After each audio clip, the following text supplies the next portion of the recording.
this huge problem in my head where I have a bunch of people asking me, come down to Atlanta, do this, come to LA, do this. I get overwhelmed because I know I'm still sitting on content from 12 months ago, 9 months ago, 8 months ago. You got to focus on the things that only you can do. Someone in another country can quit his job because I'm giving him enough music videos to edit, and he loves editing music videos. Now he's on cloud 9, 10, and then I'm on cloud 9, 10 because that was the part that I hated. Derral Eves has helped 63 different YouTubers get a gold play button. I paid him $800 an hour for a coaching call. I knew you've achieved a level of success, 10 plus years. You've worked with all these people. You have so much data and information in your head. It's worth it. 3, 2, 1.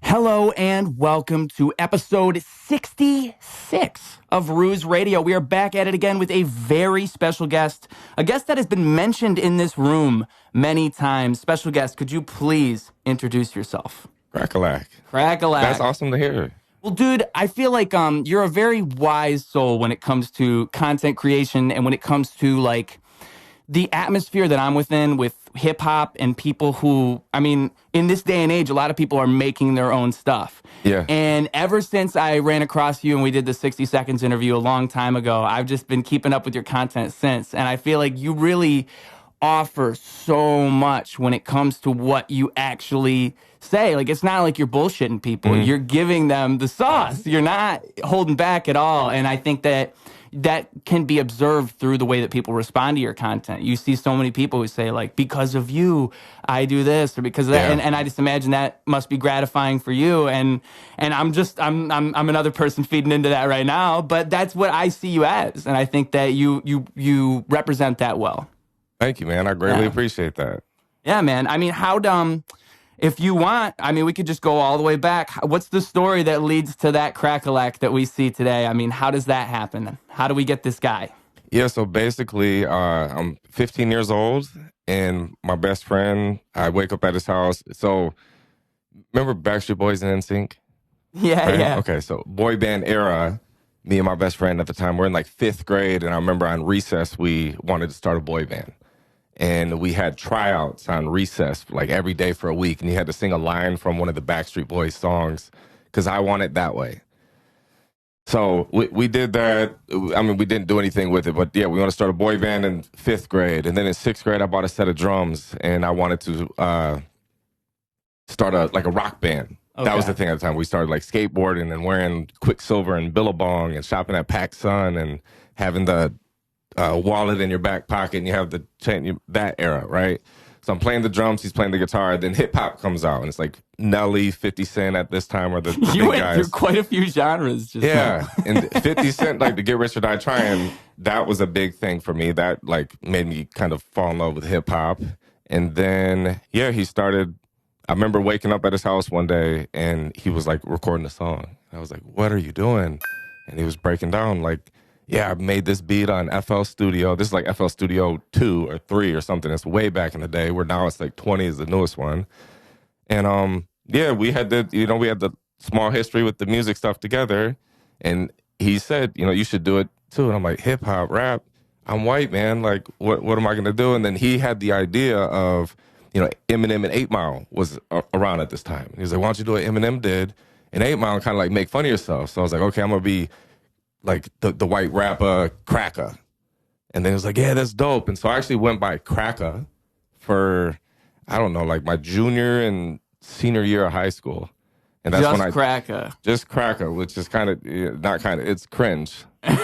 So then I was making my own beats, and I needed like a cool producer tag. And a lot of producers, they had something on the beat, something on the track, it's a blah, blah, blah beat. And one day I was writing a verse, and it was Cracka Lacka Smacka Wacka Rapper. And I thought that was the coolest thing, So I was like, all right, I'm going to be Cracka Lack on the track. And so I started putting that on all my beats, and I went by Cracka Lack. And then in high school, people would yell like, Cracka Lack on the track, Cracka Lack on the track. So that's how I came up with the name. And then as far as like my music background, I graduated my senior year in 2006. So a long time ago. And I came out with my first solo album with 2 days left of high school. And this short story kind of describes the big picture, the big story, right? So yeah.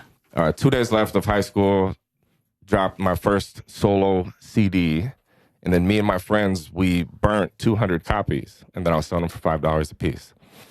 And they were just letting me keep all the money from it. So I sold all 200 CDs the last 2 days of high school. I made $1,000. I took the $1,000. I bought a $300 interface, a $100 microphone, and a $500 set of studio monitors. So in after tax, everything was like probably like $900. And then with that $900 setup, I made hundreds of thousands of dollars over the next handful of years or so with that equipment. Now, when you made that purchase, did you have a plan in place at the time, or was that kind of just like, you're going all in, I hope this works out, and then? Yeah, it was, at the time, we kind of had no idea what we were doing with recording.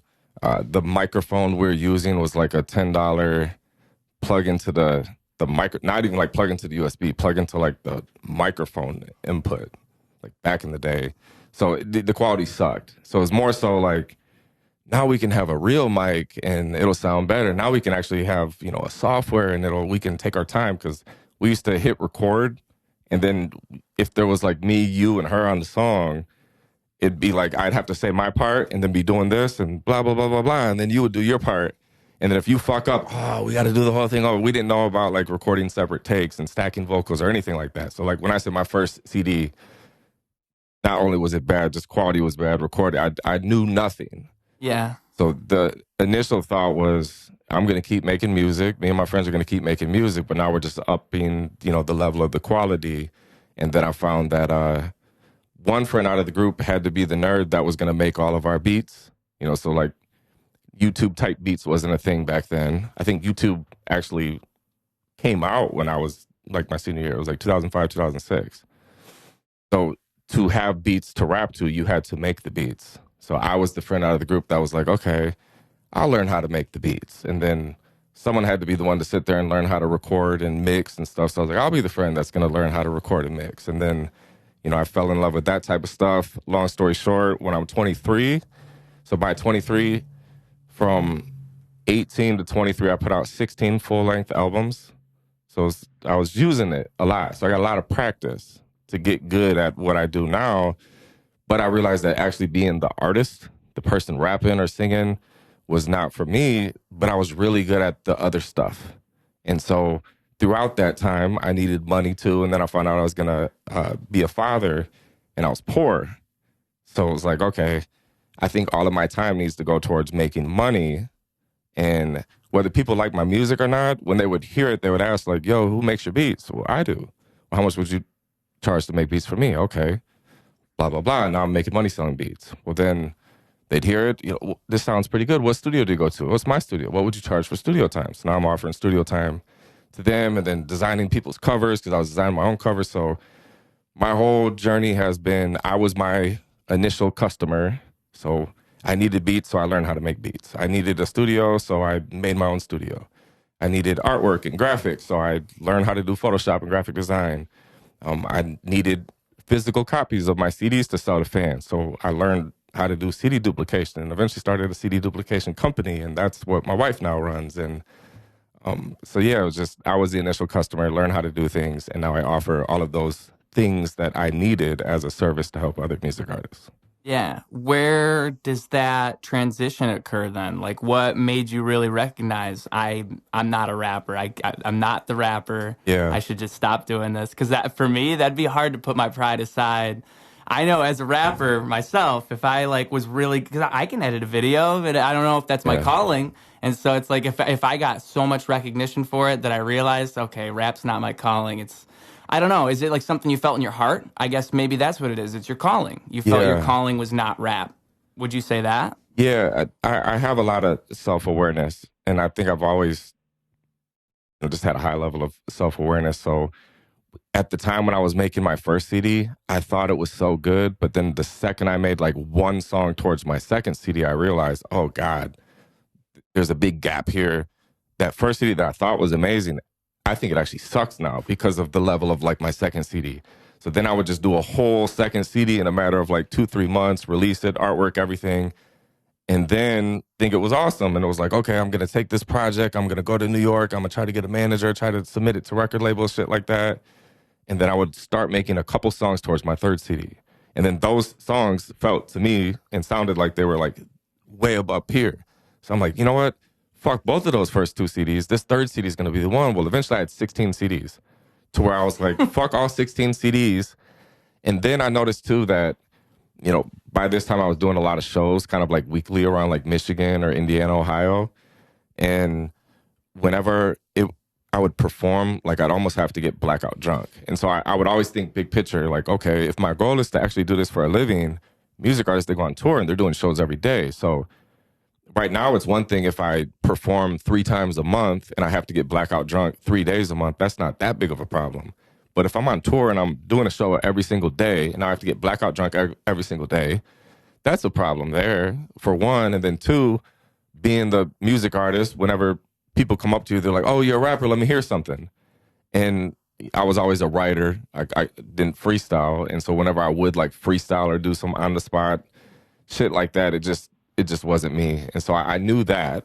And then I also knew that if I was playing my music, like a song that I made for someone else, I'd constantly feel, there'd be an insecurity where I was like looking to see their approval if they're not in their head, if they're paying attention. But if I played like a beat that I made, my confidence was like 10x and I could just leave the room and know, I know for a fact that this beat's good, period.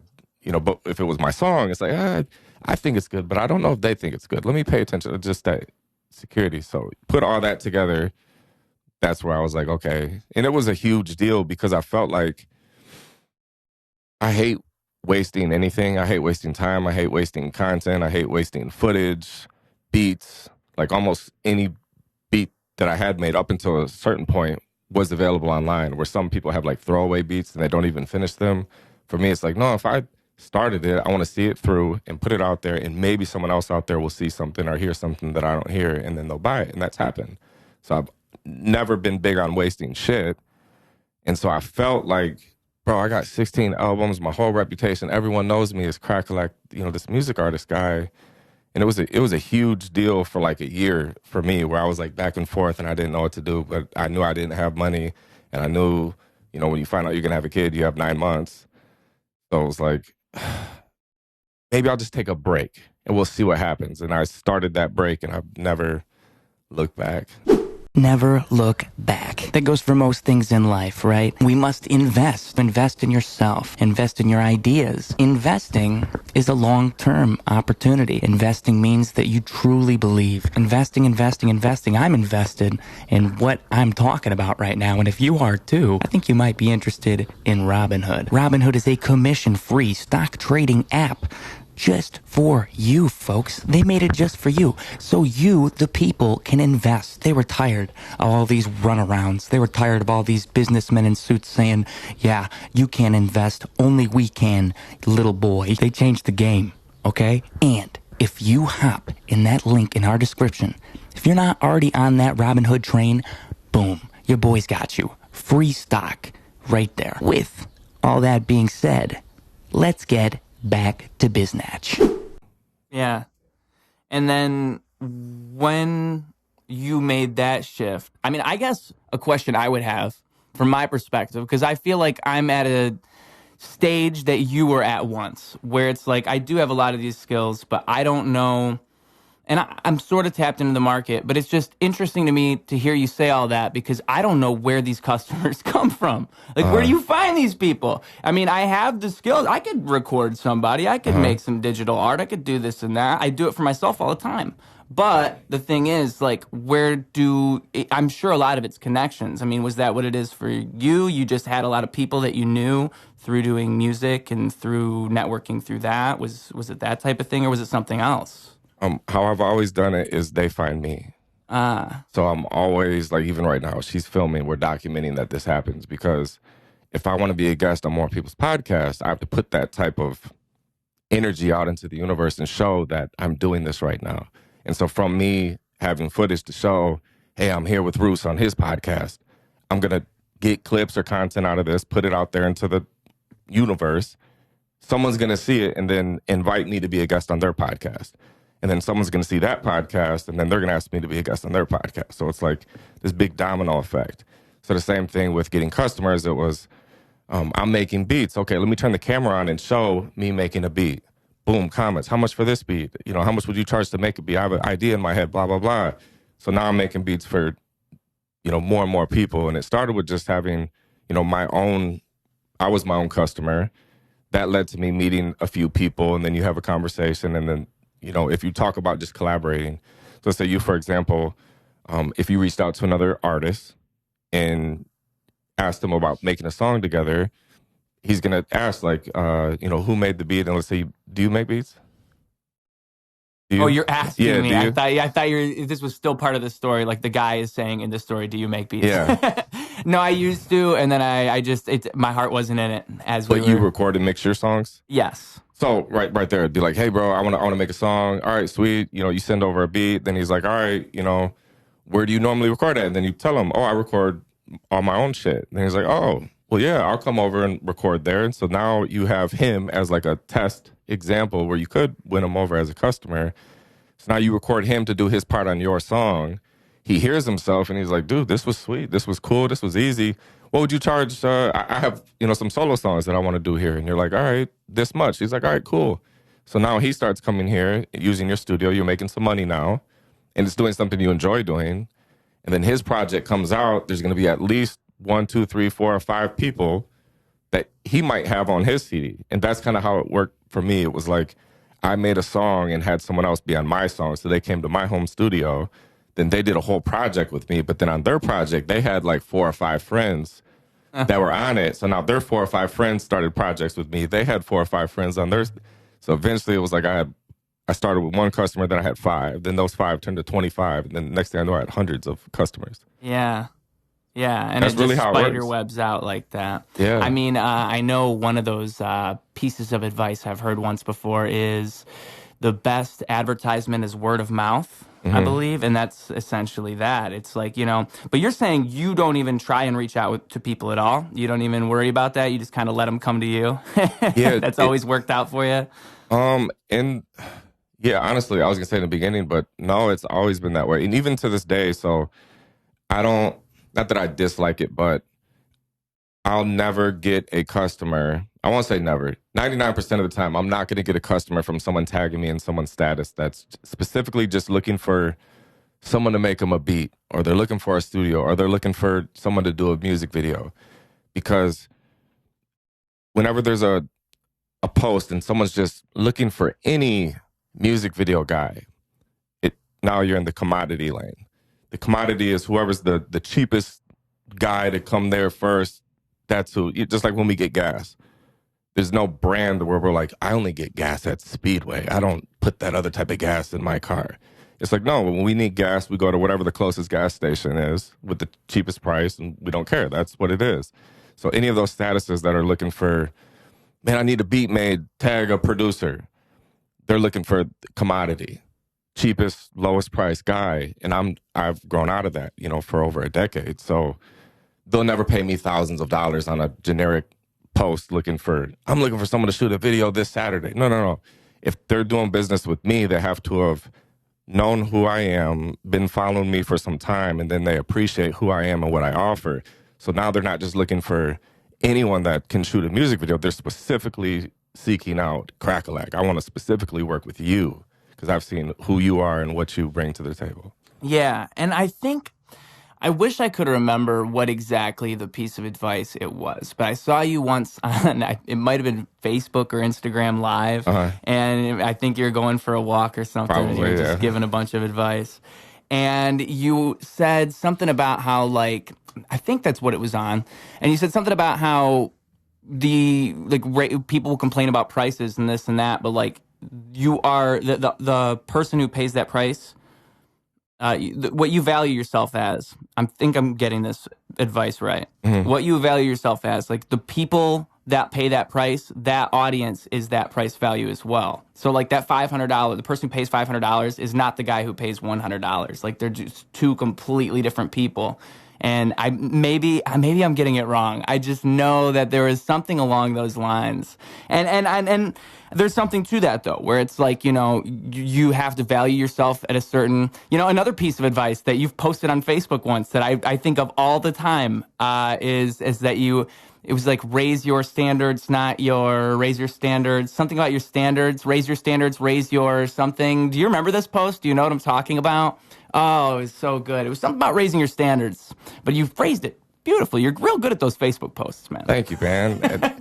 I shared, usually it's always like morning time once I'm caffeinated or I'm at the gym, and it's just like I'm on 10 when it comes to inspiration, motivation. I just start sharing shit, or I'm listening to an audiobook and I just learned something. It's like, I want to share this with it. Yeah. Do you listen to a lot of audiobooks? Yeah.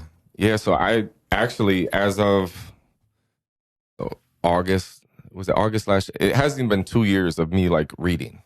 So as an adult, I've always been big into YouTube, like just always listening to YouTube videos, watching YouTube videos, falling asleep, tutorials, podcasts, things like that. But I've never been into books up until almost 2 years ago. And through social media, I met a friend. His name is Ryan. And Ryan at the time was like 21 or 22. One of our first few phone calls. And, at this time, I'm like 32. I've been in business, self-employed for over, 15, 16 years at this time. And, so I have all this wisdom and experience of doing stuff. And he's, fresh out of college and hasn't been into entrepreneurship and stuff. And we're having conversations and he's like right on the same level with me, like keeping up with everything and understands shit that I'm talking about. And I was like, dude, you're 21 years old. How the hell do you know any of this stuff? And he was like, well, I used to be really overweight. I read a lot of books. So I'm like, okay, read a lot of books. And then my behind the scene guy for the last 3 years, shout out to Malik. He's younger too. I think he's like 26 now. I'm 34. And also, bright kid. I asked him, how do you know so much shit? Oh, I used to read books, or, I've read some books. I went through courses and stuff. And at this time, I hadn't bought a course, hadn't read books, but I've always just consumed free shit. So fast forward, I'm really big into YouTube. And there's a guy named Derral Eves who, if you're into YouTube, you know that once you get 100,000 subscribers, you get a silver plaque. Silver play button. And you get to have that behind you on your wall to show everyone that, I got 100,000 subscribers. When you get 1 million subscribers, you get a gold play button. So Derral Eves has helped. Is it 10 million diamond? Is that what 10 million is? I think so. Yeah. All right, continue. Derral Eves has helped 63 different YouTubers get a gold play button. Really? So, and he's one of Mr. Beast's like right-hand man. And, so very smart YouTube guy. And this is where I learned about paying to like shortcut the ignorance tax. Like ignorance tax is basically you don't know what you don't know. And up until a couple of years ago, I hadn't really paid for courses and stuff like that or books. I just consumed people's free shit. Well, Derral Eves, this guy that I'm talking about with YouTube, I had watched maybe 30 videos from him over the last like 4 years, 5 years about how to get more views, how to get more subscribers on YouTube. And it was like every video was just the fluff, like post good content, stay consistent, make good titles and get people. I didn't really gain anything from it. Well, then I'm talking to this 21-year-old Ryan and we're talking about YouTube and he's just, so there's this guy this. And I'm like, how the hell do you know this? And he said, oh, I read Derral Eves' book. I'm like, Derral Eves, I've watched a bunch of his YouTube videos. He don't know what the hell he's talking about. Like, I've never learned one thing from his YouTube video. And he's like, oh, well, I read his book called this. Well, my friend Ryan knew so much. And I'm like, dude, I've consumed 10 plus years of YouTube content. I've been on YouTube for 10 years.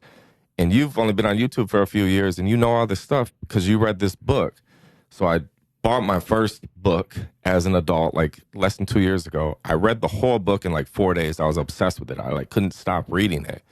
And then I realized this Derral Eves guy is smart as fuck, but it's like his free content on YouTube sucked. I felt.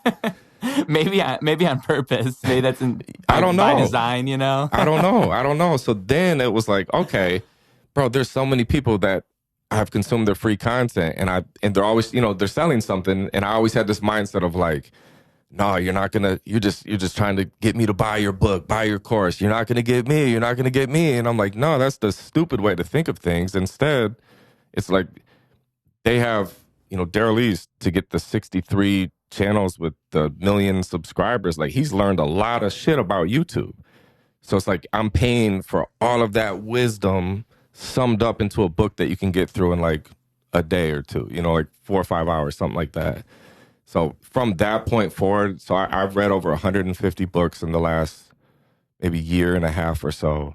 And like I'm obsessed with it. And I look at every single book as like a tool that I'm adding to my toolbox, which is my brain. So prior to reading the books, it was like, you know, you run into a problem and you're like, fuck, I don't know what to do in these type of situations. I don't have the tool to like solve this problem. So then it's like you read a book from someone who has already solved that problem. You're gaining their wisdom from reading their book in a few hours, which might be 25 years of their life, and they're putting it into a 2-hour book. You can read that book in 2 hours. Now you have 25 years of wisdom in 2 hours. So do you read a lot of nonfiction then? Yeah, it's all like business self-improvement. Yeah. Yeah. Because that's real shit. I mean, because I was going to ask you too, like, what's the type of, how do you select a book if you're reading so many books? How do you pick the next one? Is it just kind of stuff that interests you, or are you reading books with a purpose? Like, I want to learn about this. This is something I need to add to my toolkit. Yeah. At first, once I seen like, oh, I love reading, and now I'm so smart. And then with my wife Alyssa, she would read a book too and be like, you know, now I know this, and this about anxiety and like, you know, mental health and blah, blah, blah. And I'm like, isn't it crazy? Like, just to know that you're equipped with this knowledge now. And, you know, at the time it was like she was 2 books in and I was like 3 books in. I was like, I can't wait until one day I have like 1,000 books up here and you have 1,000 books up here. We're going to be fucking geniuses. And I feel like life could be easier because we're, you know, smarter. But with choosing books for the first year, I was kind of reading like at random. It was just like I would read a great book and then it would be, you know, someone would say, oh, you're into reading? I read this book and this book changed my life. So I'd be like, okay, I want to read that book next. So for like a year, I was just kind of somewhat mindlessly consuming, but it was still into the business, self-improvement stuff, and money, like Rich Dad, Poor Dad, stuff like that. But then now where I'm at, since I've read so many books, I realized that I know what I need to do. And for like a year, it was me thinking that I need to have a better understanding on what I need to do before I can make my next move. And I didn't do a lot of executing. So where I'm at now is I need to do executing 70% and then, you know, consuming more, learning more, reading, studying, stuff like that, more at the 20 to 30%, where the year prior was probably like consuming was 70 to 80% of my time. I was just like trying to get as smart as I possibly could, gain as much knowledge. And then my execution was like 20, 30%. So now it's switched. Well, you could think of it as like a hibernation type of thing. Yeah. You got to recharge a little bit. And like, it's good for you to invest in that. I mean, learning is one of those things that I think a lot of people forget how to do, you know, like where they try to train us as children and then we all just kind of move on through life. And, you know, nowadays it's super easy to just think you're learning because like we were saying, you know, you're watching these free videos on YouTube. It's basically the same thing, isn't it? But it's not the same It's not. thing. Yeah, there's definitely levels. And I think that like, do you have any book recommendations? Yeah. While we're on that. The best book that I've ever read in my entire life is Atomic Habits. Really? Why is that? Why is it the best book you've ever read in your life? That's a pretty big hook right there. Yeah, man. It applies to so many people. And I think so many people, the biggest eye-opening thing that I took from Atomic Habits was, is time on your side or working against you? And so the whole thought of like, if right now we stop this podcast and we eat 20 donuts, are we going to be fat tomorrow? No. But if we continue to do that every single day, time is not on our side. It's only a matter of time before we look down and we're like, oh shit, we got fat. Or like if you stop doing these podcasts for a week, like, is your momentum going to completely die? No. But time's not on your side if you keep like, okay, well then maybe I'll miss another episode. No big deal. Maybe I'll miss another episode. No big deal. Before you know, you look up and you're like, damn, dude, this whole podcast just fucking died. I had some momentum going.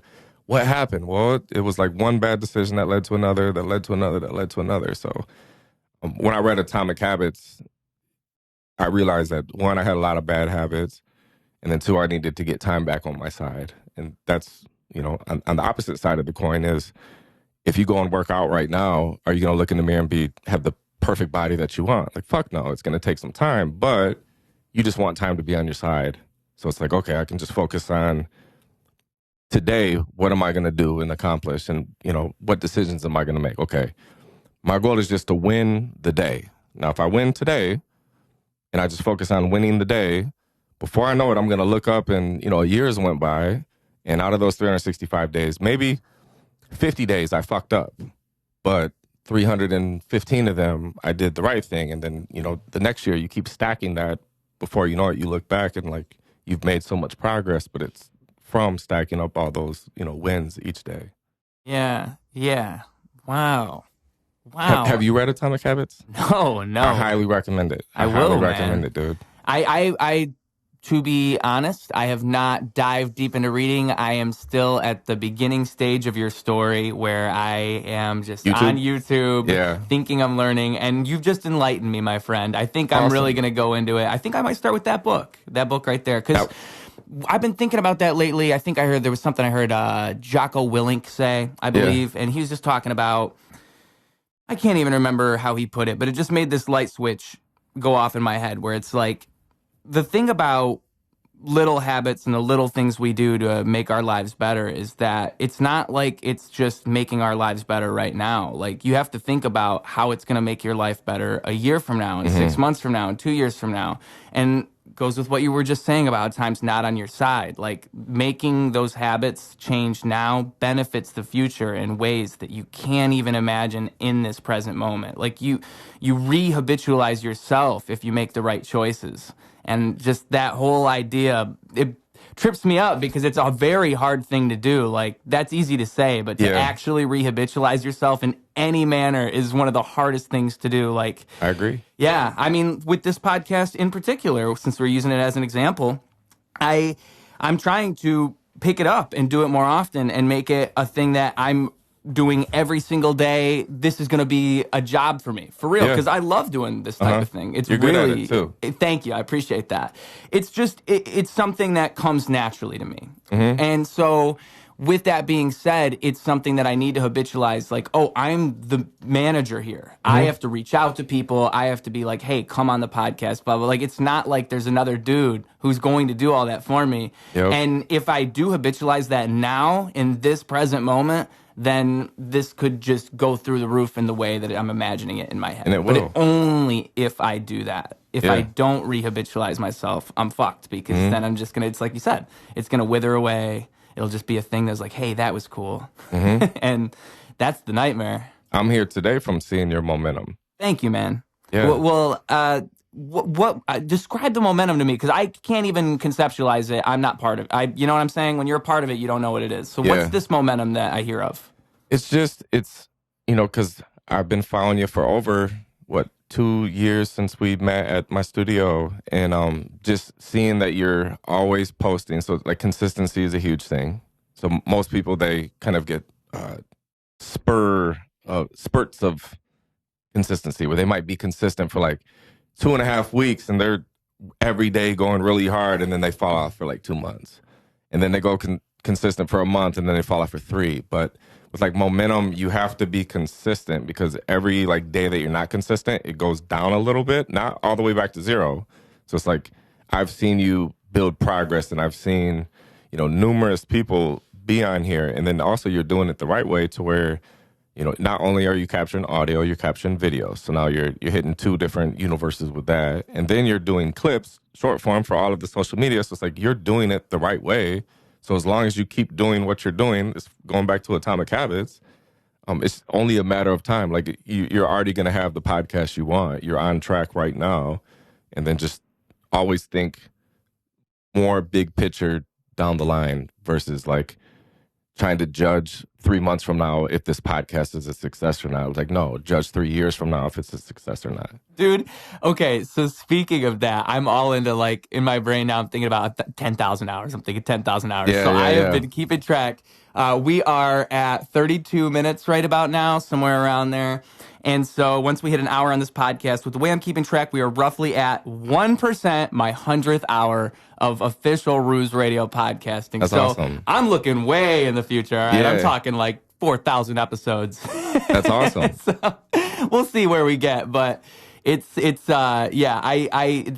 again easier said than done. It's very easy to say that, but like when you're on that grind, that's why so many people seek guidance and need clarity, because they feel like they're just hitting a wall over and over again. But I mean, I think the beautiful thing about mastery is that you have to learn that hitting that wall is part of it. Like, you're only going to get better when you do fail and when you do not achieve what you want. Like when you have this big vision and then it doesn't play out the way you wanted it to, you just have to learn from that and keep moving, because that's every single art that anybody's ever done. So and most people quit because they have too short of a timeline. Yeah, I agree. They're judging it on like, yo, I want to start a podcast. I got my first 5 guests and I have some ideas. The thumbnails are going to be like this. Then they do it. Then they're like, damn, man, this one only has 13 views, 5. It didn't work. It's like, no, it's working exactly how it's supposed to work. It's just you had short-term expectations versus, like you're saying, I'm about to do 4,000 of these episodes. Right. You're guaranteed to win. Like, you have 100% success rate as long as you don't give up. But you would give up if instead of thinking, oh, I'm doing 4,000 episodes, if you're like, I'm going to do 15 episodes, I'm going to start getting paid to do this, then I can do this full time, and I'm going to make a living, I'll make 6 figures. It's like, no. You got to change your expectations and make it a longer timeline. And there's a lot of people who would go that direction. Like majority. Majority. Yeah. I think you're right. And I don't know if that's just a product of like the culture that we're in, or if it's just a matter of human nature. Yeah, because I think a lot of that is just like, I want the thing, give me the thing. I don't even want to try. Like, we're all inclined to feel that way somewhere inside of us.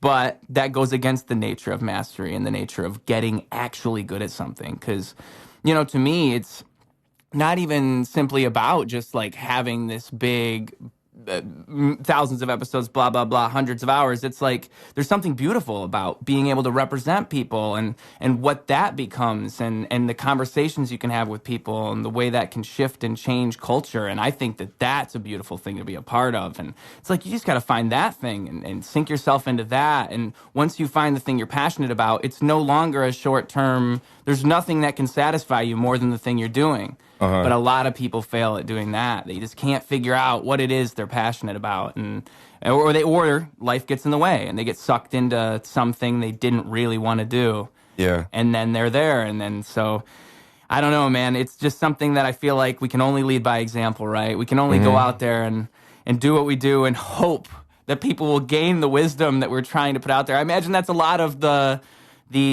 philosophy behind what you do, right? Is just sharing what you know. Because I think that it's something that a lot of people wouldn't do, is to give advice and to say what they do to make it work. A lot of people, they're afraid, they're candid when it comes to like why they are successful or what would make other people's content better. They just don't even want other people to win. And I hate that whole culture. I hate that idea of like, only one of us can be good.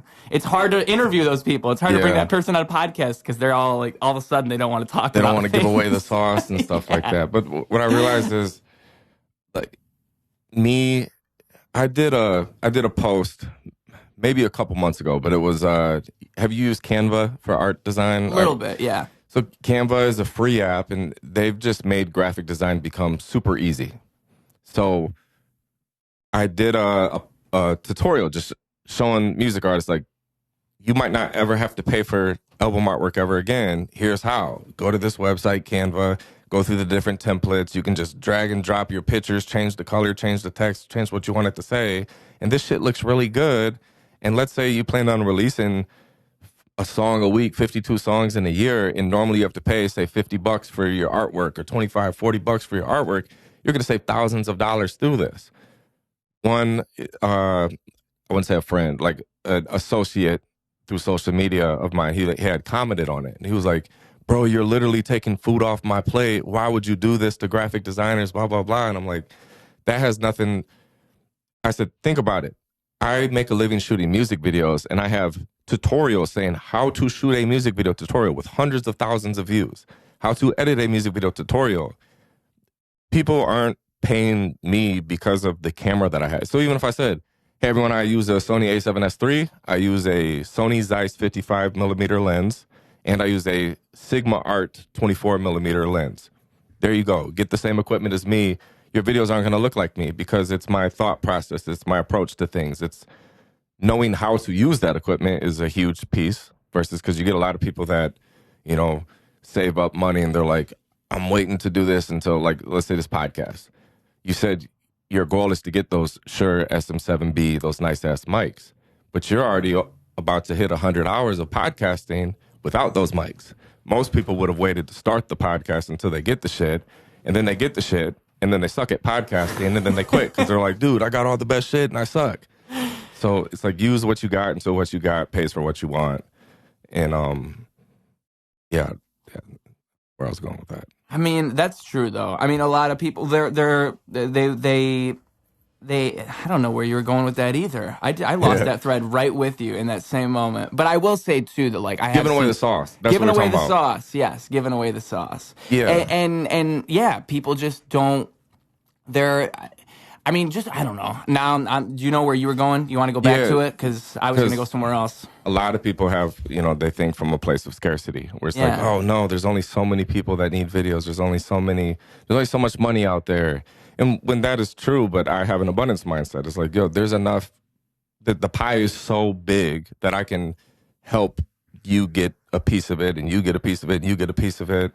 And then I've realized too that even if I gave away everything that I know, I'll still never have to worry about getting booked or business because, like, it's me that I'm selling. So just like you, if someone came here and paid you to record and mix their song, like, you're selling yourself. So it's who you are, how you interact with them, how you make them feel, the whole energy about you. Also your skills that come with it, So it's all of the above. And so yeah, I'm going to continue to have free content on YouTube. My plan as of right now is to have package specific things that I know how to do into courses, like mini specific courses on, say, a music artist is at home and they want to learn how to be able to record themselves. Because one of the things I believe is that all music artists should be able to record themselves. So that way it could be 2 a.m. and you have a certain vibe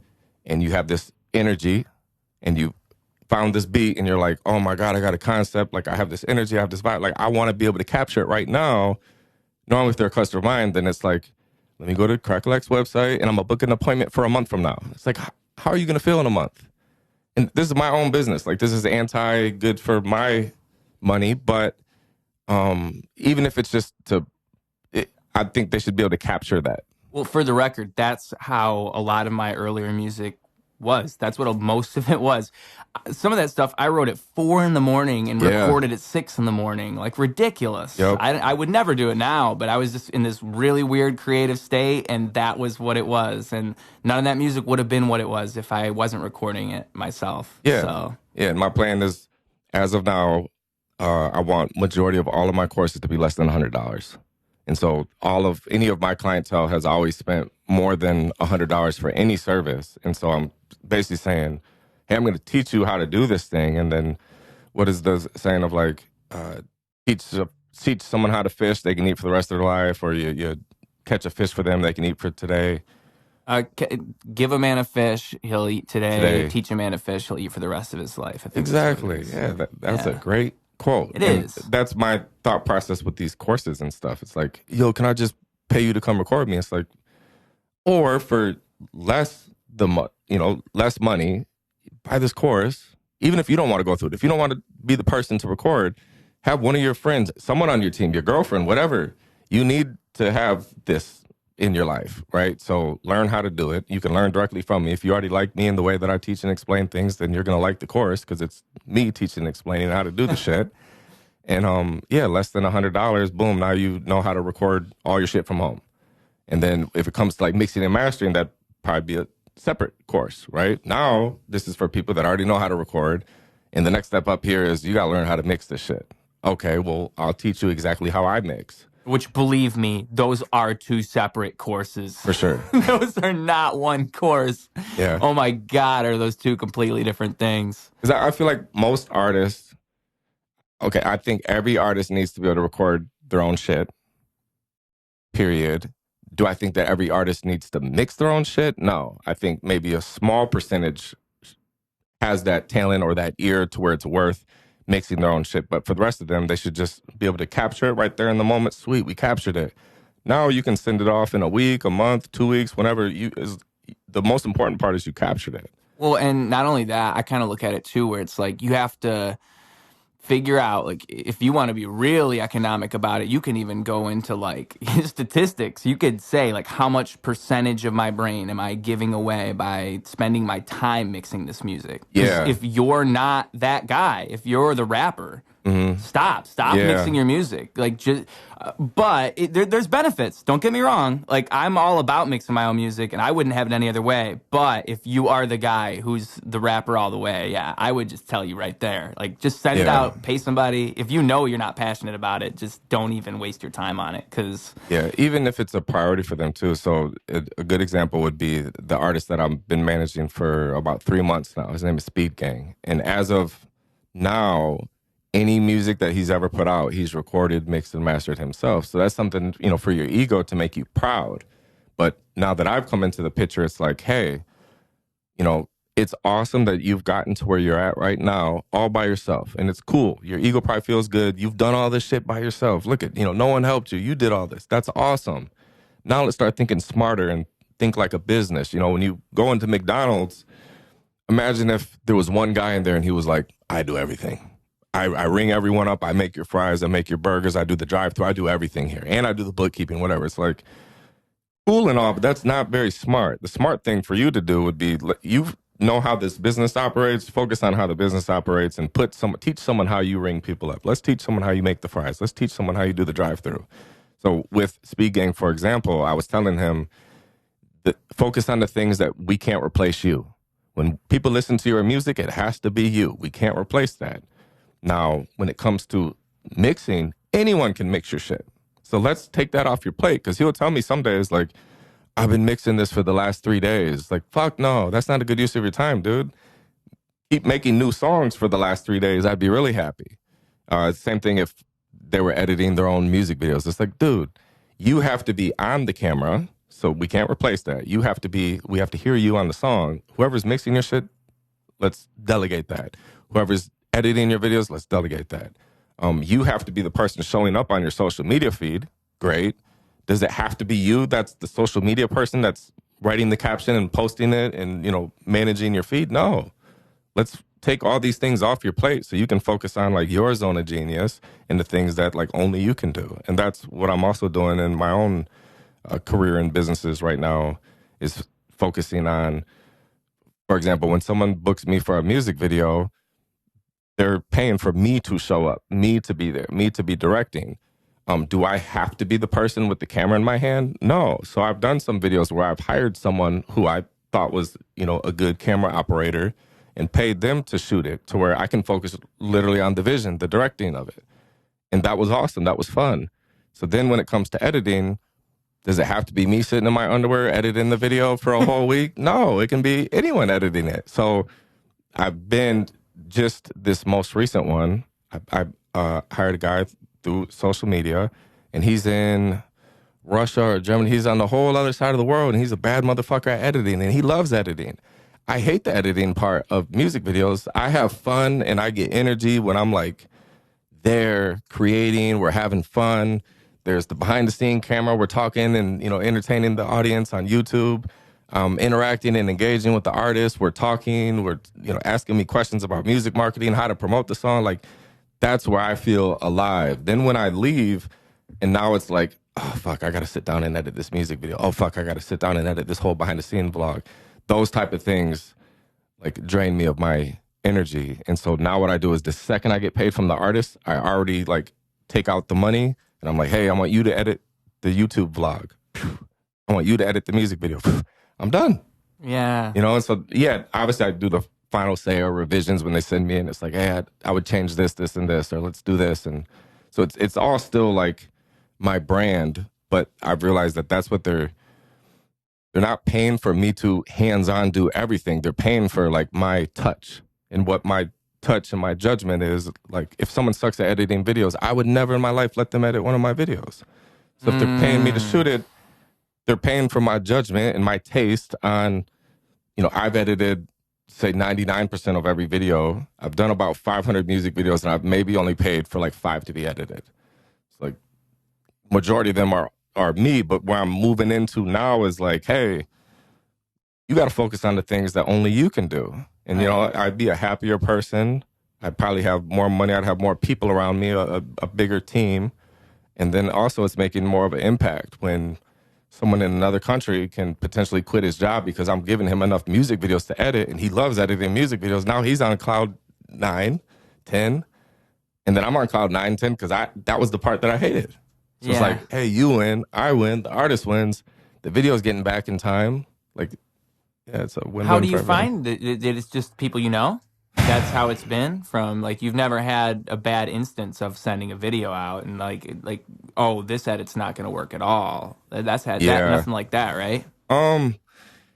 It is one of the things that comes with it is you're going to have some like quality control issues. So with my recording studio, I learned a lot, right? And I could have read more books for a whole nother year to try to prepare me for like leading and managing and hiring employees and stuff like that. But shout out to Crack House. Shout out to Crack House Recording Studio.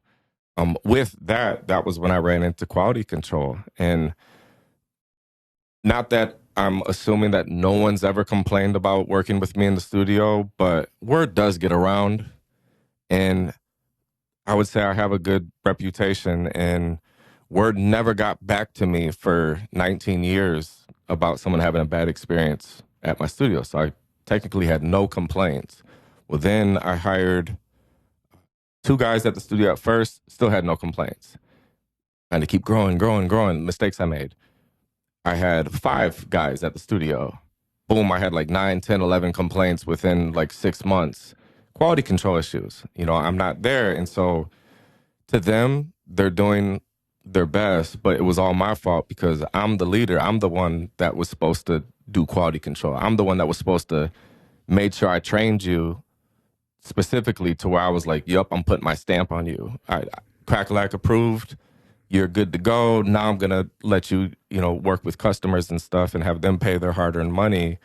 And instead, I didn't do that. So then people had bad experiences. And so now they have a bad taste in their mouth from something that, I put my name and my brand on.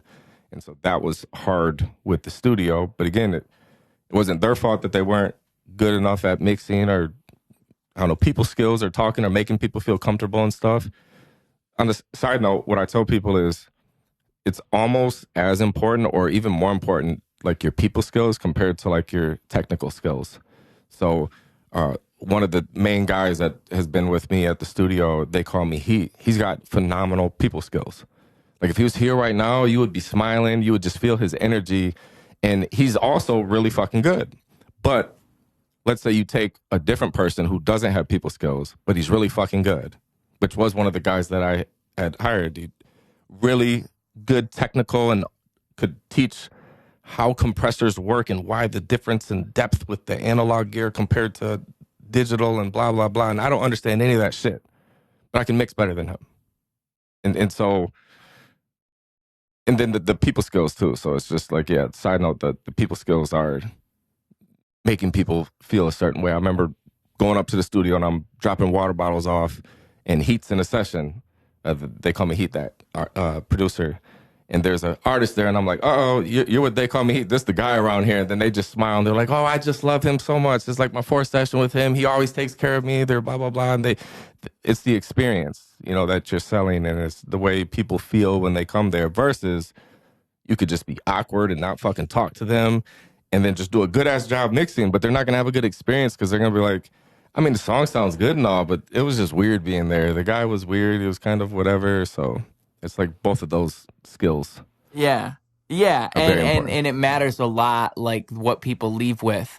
And I think that, like, I had this idea recently, and it's kind of like my new philosophy towards like how people recognize brands and all this. And it's similar to what you're saying. It's like to me, it's all curation. It's like you recognize what people curate.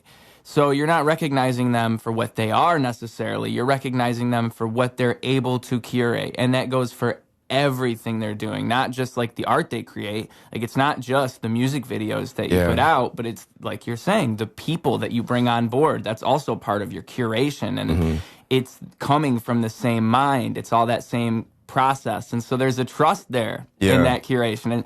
And it's like any relationship you have with any human. You know, I just met you, we worked together for a day or two, you're cool, but then all of a sudden you do some crazy shit a week in, oh well, I don't know about this guy anymore. And it's like that's just how we look at people. So it's you got to be on top of the way you curate anything, because you just never know. And it's like, what do I want people to associate with my name? Like what am I to people? And you got to really be introspective about that. Like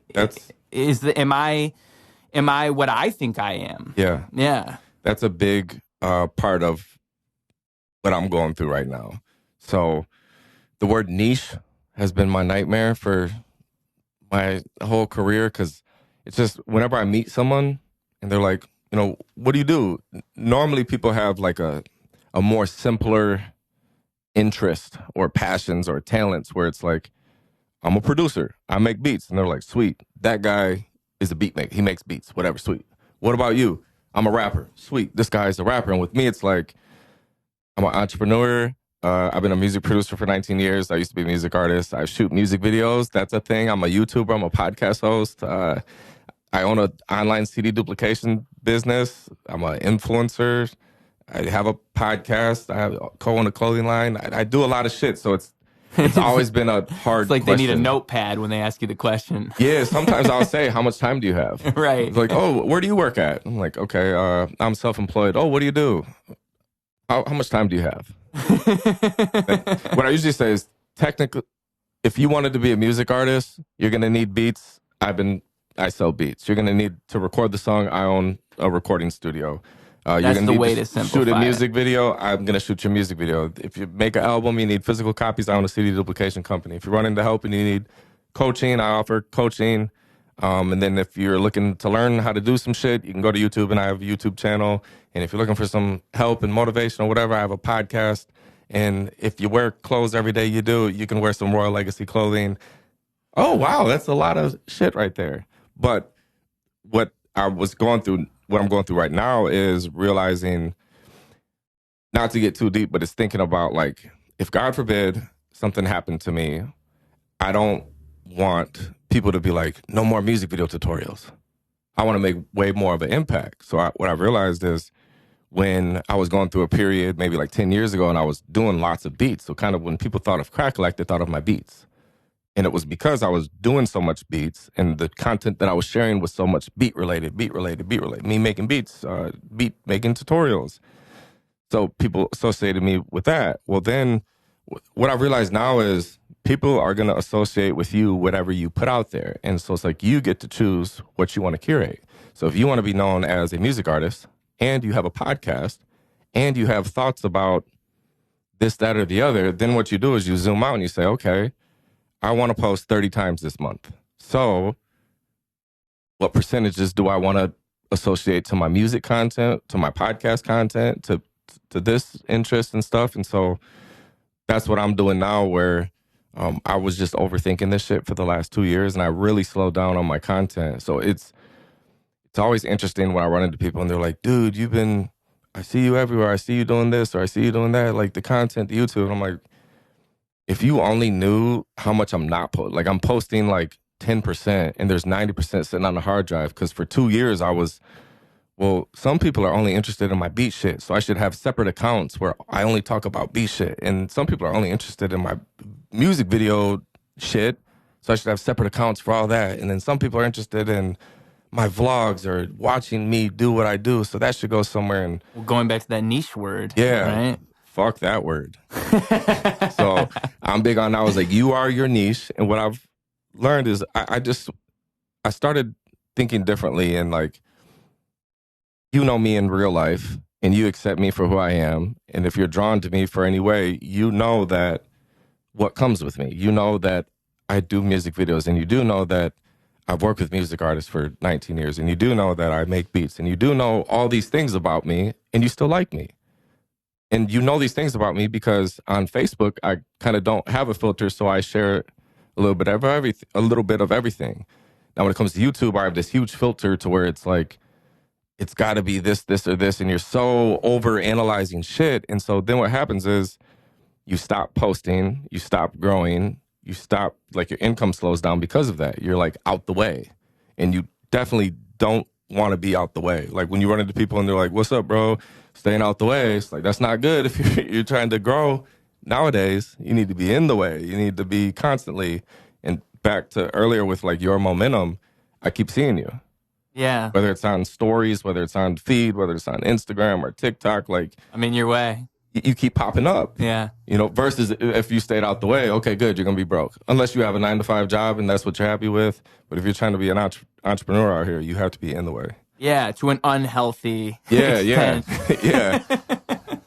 Yeah. But yeah, man, I mean, it's something that I struggle with for sure because like when it comes to niches and this whole idea of like you should only do one thing, it's very difficult. I mean, luckily I'm not a guy who has a brand that's very focused on a certain gimmick or a certain type of personality trait, I should say. Like, and, you know, some people that's just like they got to show up dressed a certain way. They got to be acting a certain way. They got to put the show on every time they show up. I imagine a lot of comedians who do podcasts feel that way to an extent. Like, okay, Probably, yeah. I can't just be myself. We're putting a show on for these people.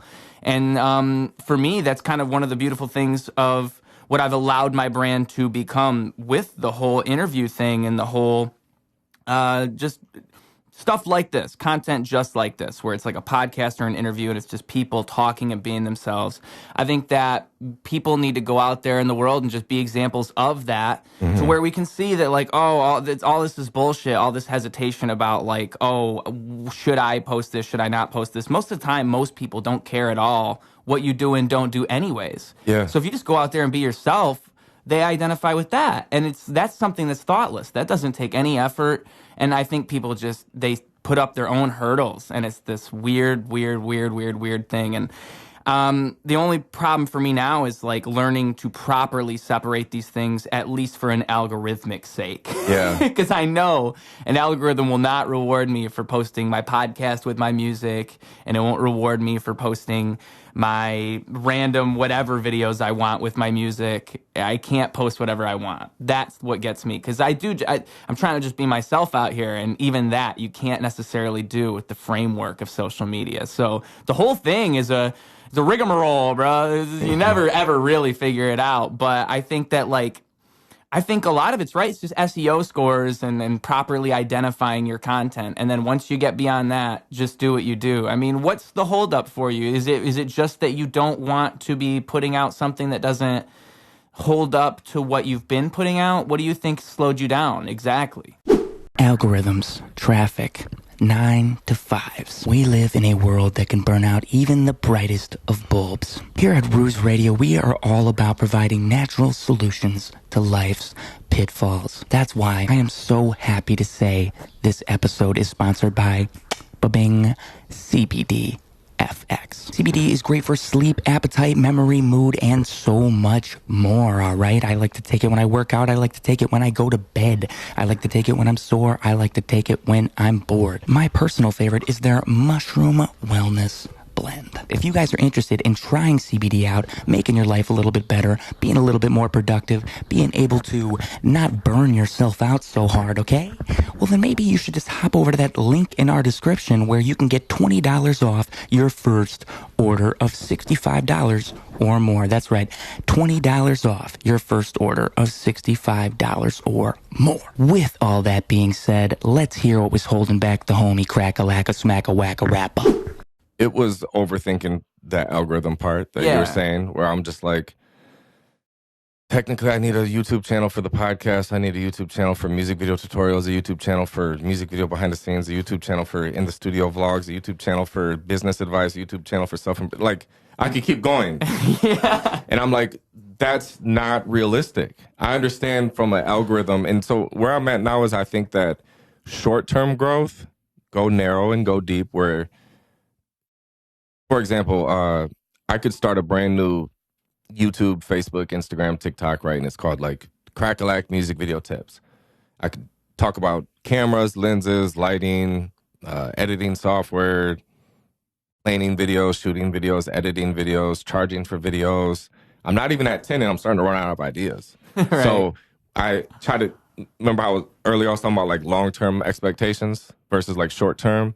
So I'm always aware of the long-term, like hyper aware of the long-term. And I know, could I consistently do this shit for 5 years? Fuck no. So the only thing that I can maintain doing for honestly the rest of my life is documenting what I'm doing and then teaching along the way.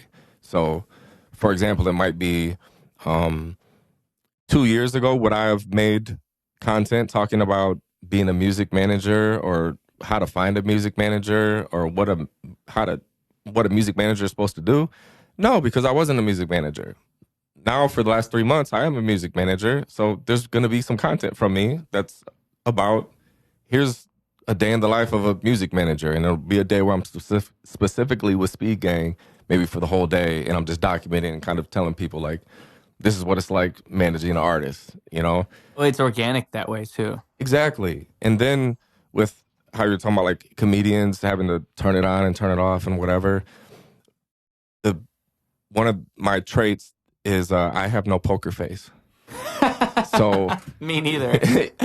It's a great thing for my wife. Like I can't lie, you know, and it's not in my character either. But if I was shooting your video and let's say I had these expectations, I had this vision for it and it wasn't going to plan, you're going to see it all over my face, which... Oh shit, he's nervous. Yeah, you're gonna be like, what's his problem? Is he upset? Is he mad? What is he mad about? And I'll just tell you, like, no, I had these certain shots and the shots turned out like shit, blah, blah, blah. But it all goes back to it's a good trait. You know, if you're hiring someone, you want them to give a fuck. And I'd say my best trait is I give lots of fucks with the things that I do. So I do offer a lot of different things. But I don't offer, I mean, there's so much that I don't offer. So the things that I do offer, I give lots of fucks about, and I know how to do it. And then, yeah, when I'm up and things are going well and I'm happy, you can see it all over my face. So yeah, I'm very authentic. So what's cool is when I meet people who have never met me and they feel like I've known you forever. It might be from watching a live on Instagram or Facebook, or like I've read your post or I've watched some of your YouTube videos. You're the fucking same person in person. So it makes it easy for me to create content because I'm just being me. And advice to other people out there that are concerned with just being you, or you think that that's not interesting enough, embrace the suck, because I look at that period as it's like a weight loss journey. And so you want your before picture to be as bad as it could possibly be. So understand that this is the before picture, and then you have the after that's going to be amazing. But so many people try to prolong starting because they're waiting to start until they're at the after moment. But then their before and after, you know, there's not that big of a difference. Yeah. You know, so I would rather have make sure you document that. Me and my wife, we just started our podcast yesterday. And I was telling her, I feel like both podcasts went well, because we filmed 2 yesterday. And I said, but check this out. 2 in a row? Yeah. Wow, look at you guys. So I was saying, isn't it awesome to know that the first 100 are supposed to suck compared to the rest? So we feel that we did good, but just to know how much better we're going to get over time, because knowing the fact that like you do suck when you first start. I don't know, that shit excites me. There was something really enlightening. There was this moment where, because I'm a big Joe Rogan fan, and you know, I was just thinking about it. I was on his YouTube and I was thinking, what are his most viral podcasts? Like, what are the most viewed ones? And I looked, and they're all in the fucking thousands, man. Like, they're in the thousands. You know how long it takes to make 1,000 podcasts? Yeah, long fucking time. Yeah, because his podcasts are about 2.5 hours, and I said 4,000 before. So I'm going to give it a rough estimate, because 4,000's from my calculations of like hitting my 10,000 hours, okay? I've gone deep on this. So 1,000 hours would be, or I'm sorry, 1,000 episodes would be roughly 250 hours. And that's like, if each podcast is 2.5 hours, that would be 1,000. So that's a long ass time to be doing that. And he didn't even hit his best stride so far Yeah. until after 1,000. So it's like what you just said. And it's really hard to zoom out and see it that way. And I hadn't been looking at it like that for a long time until just recently. I was like, oh shit, dude, like I'm nowhere right now. This is just, I was thinking about it like, oh, I was thinking about it like it was a bunch of shit that I had to do, and it's like it's too much work. But it's like, bro, I'm not even doing anything. What am I talking about? Like, I'm talking myself out of making a podcast. What am I doing? That's good self-awareness that you have to do that, though. Yeah. Most people don't. Most people don't. And they'll talk themselves out of doing a million things they ought to do. Yeah. Yeah. It's a really hard thing to keep an eye on, though, man. I mean, we all do it in ways, and we all don't do it in ways, right? I mean, we're all trying to keep track of something. Yep. Yeah. But believe it or not, I actually did have interview questions for this podcast, and one of them was about your guys' podcast that you made yesterday. So I should ask you about that. Like, what is the podcast? What is it? Yeah, so it's called Growing With The Bozzos. I'm Nick Bozzo, Alyssa Bozzo. And I've found things that I love doing, that I enjoy, are creating content. And if my wife had no interest in creating content, we wouldn't be creating content together. It's the fact that she does have an interest in doing it.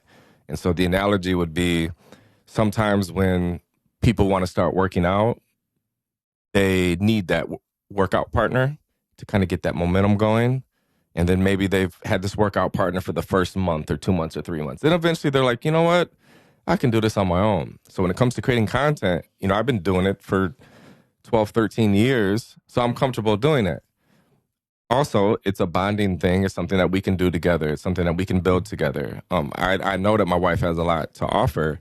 So with that working out example, sometimes people need that workout partner. So I look at it as I'm her workout partner, co-hosting to help her out. And what she said yesterday in one of the episodes was she likes the fact that I'm talking most of the time and she just gets to chime in, versus like, hey, you should create content, and then here, you sit down in front of the light with the camera, 3, 2, 1, you're live, go. All right, baby, go. It's like, it's nerve-wracking for sure. So it's like, here, I got it. Here, I'll start it and I'll ask you some questions. I'll make this process so you can get going and you can get comfortable.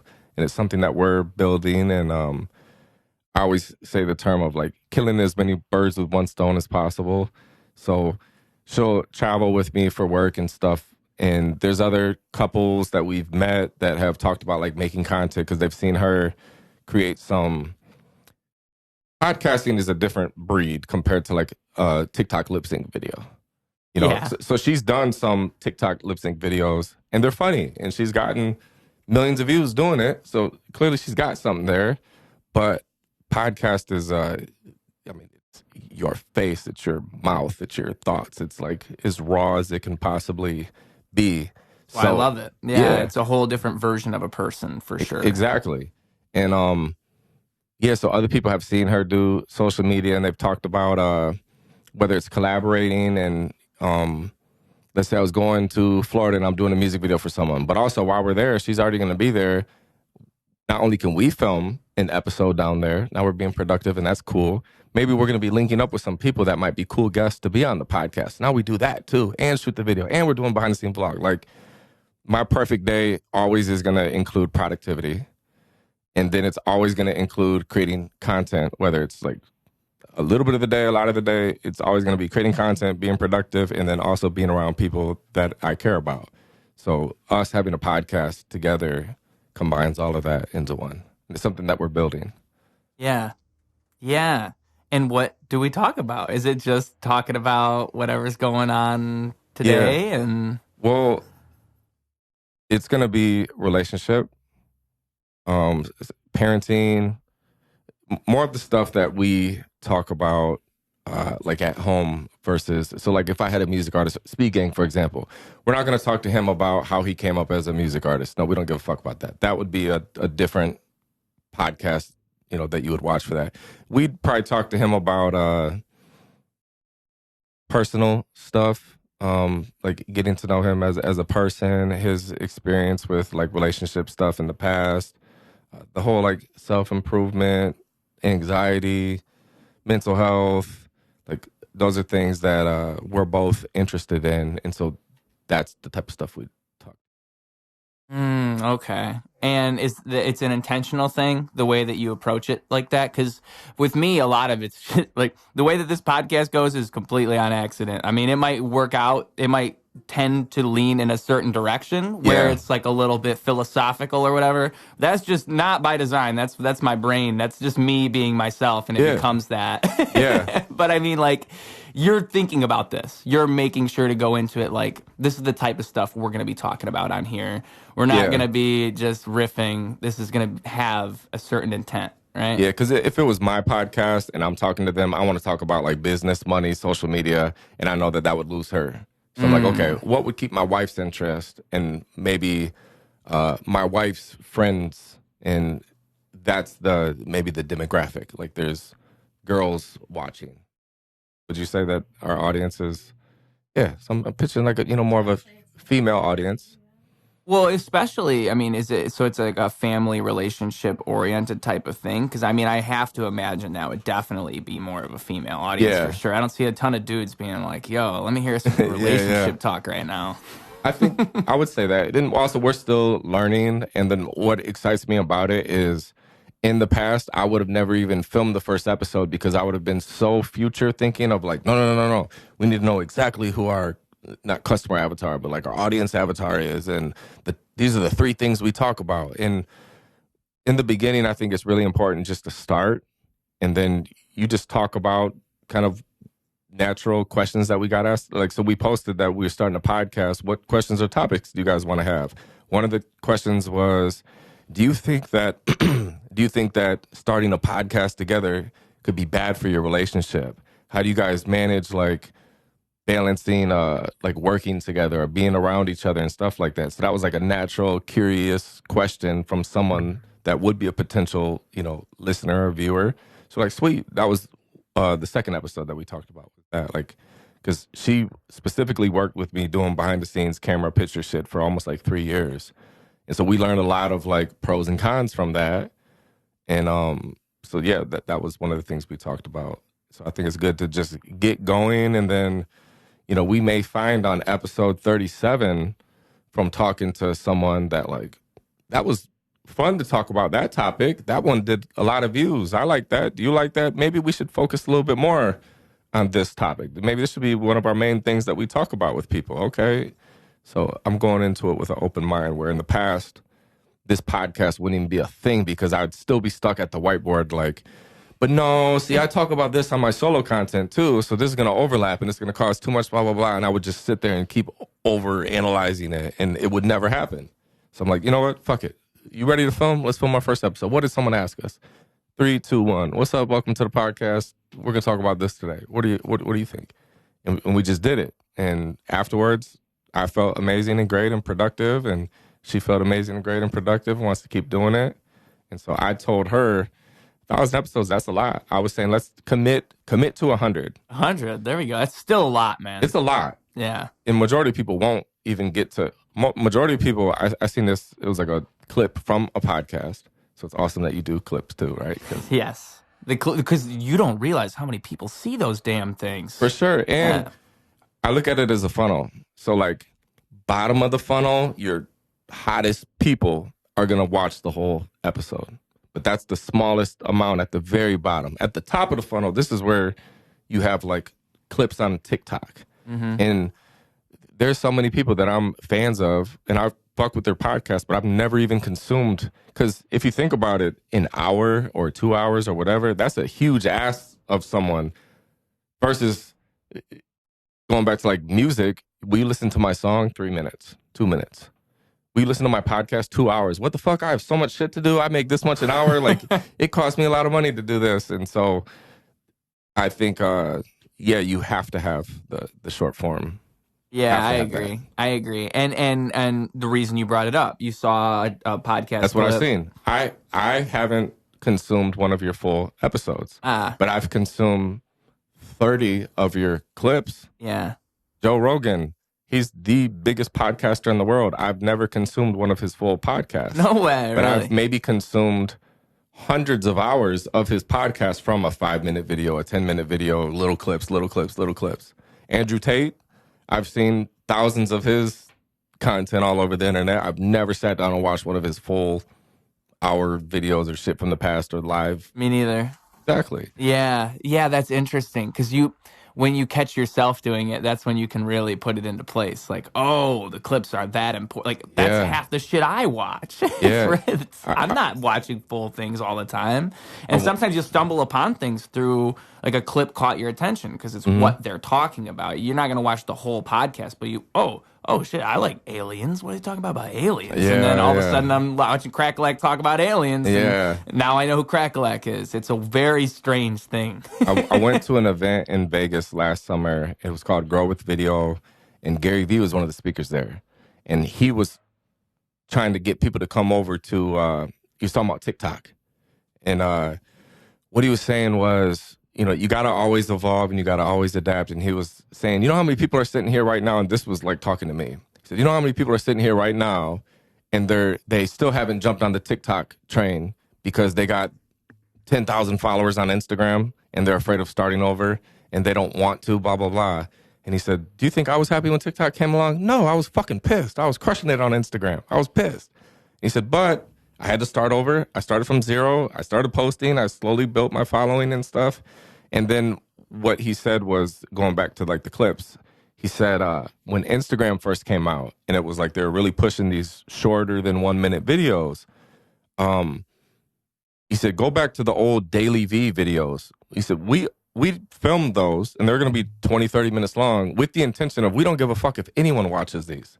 The whole point that we're documenting this whole day in the life of Gary Vee is to get the Instagram short videos. And so he knew, if you follow me around for a whole day and edit it down to a 20-minute video, we don't give a fuck if anyone cares to watch that 20-minute video. But we're going to get like 5 banger 30-second, 1-minute clips, and we're going to post these on Instagram, and then that's where he grew his following.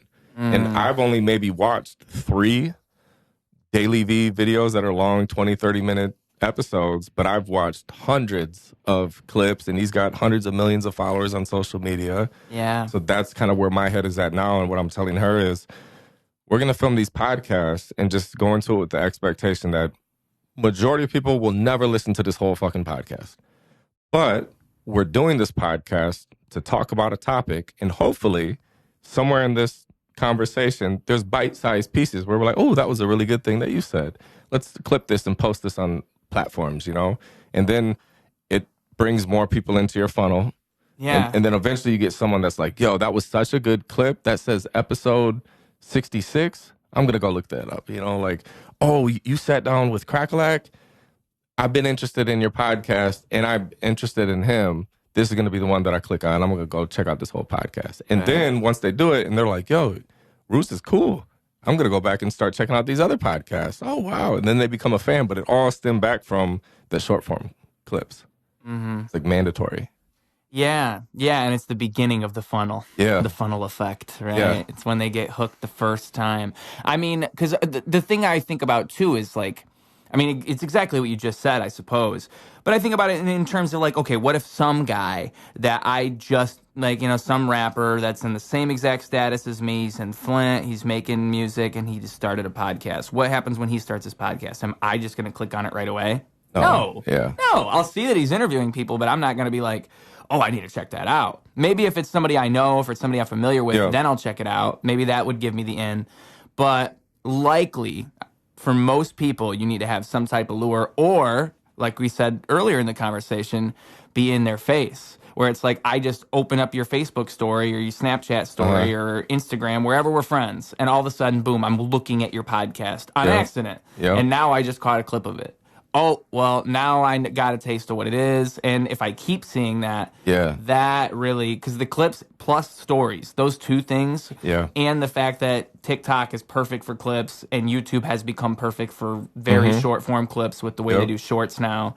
I mean, the atmosphere really is gravitating towards that. And the only thing I worry about with podcasting especially is, am I going to be able to convert those people into long-time viewers in a way that the algorithm's not going to, like, because you always have to worry about, I have 10,000 subscribers, but they only watch my shorts. So YouTube doesn't want to show my videos to anybody. That's kind of the long-term thing I'm worried about. But right now, man, the clips are where it's at. There's really no other answer. I mean, it's impossible to gain a following other than doing that, or just knowing the right moves, which is 0.0000001% of people. Like, if you wanted to make the best content from scratch, to start from zero, you would really have to have a lot of knowledge to get somewhere in a month, in a year even. Yeah. So, yeah, I mean, a lot of it is just like mastering. And if you're making it yourself, you have to make the clips yourself. And I'm sure you know this. Yeah. I'm sure you know. Yeah. So, because it's not the same thing as making a full video at all. I mean, the thing about Gary Vee is he's got people who are going to edit all this stuff for him, so he doesn't have to worry about any of it. I imagine someone like you or me is a little more self-conscious as we're filming all this stuff. We're like, oh, what's going to work for a clip here? What's going to work for a TikTok? Yeah. We don't, he's not thinking about any of that. We are. Yeah.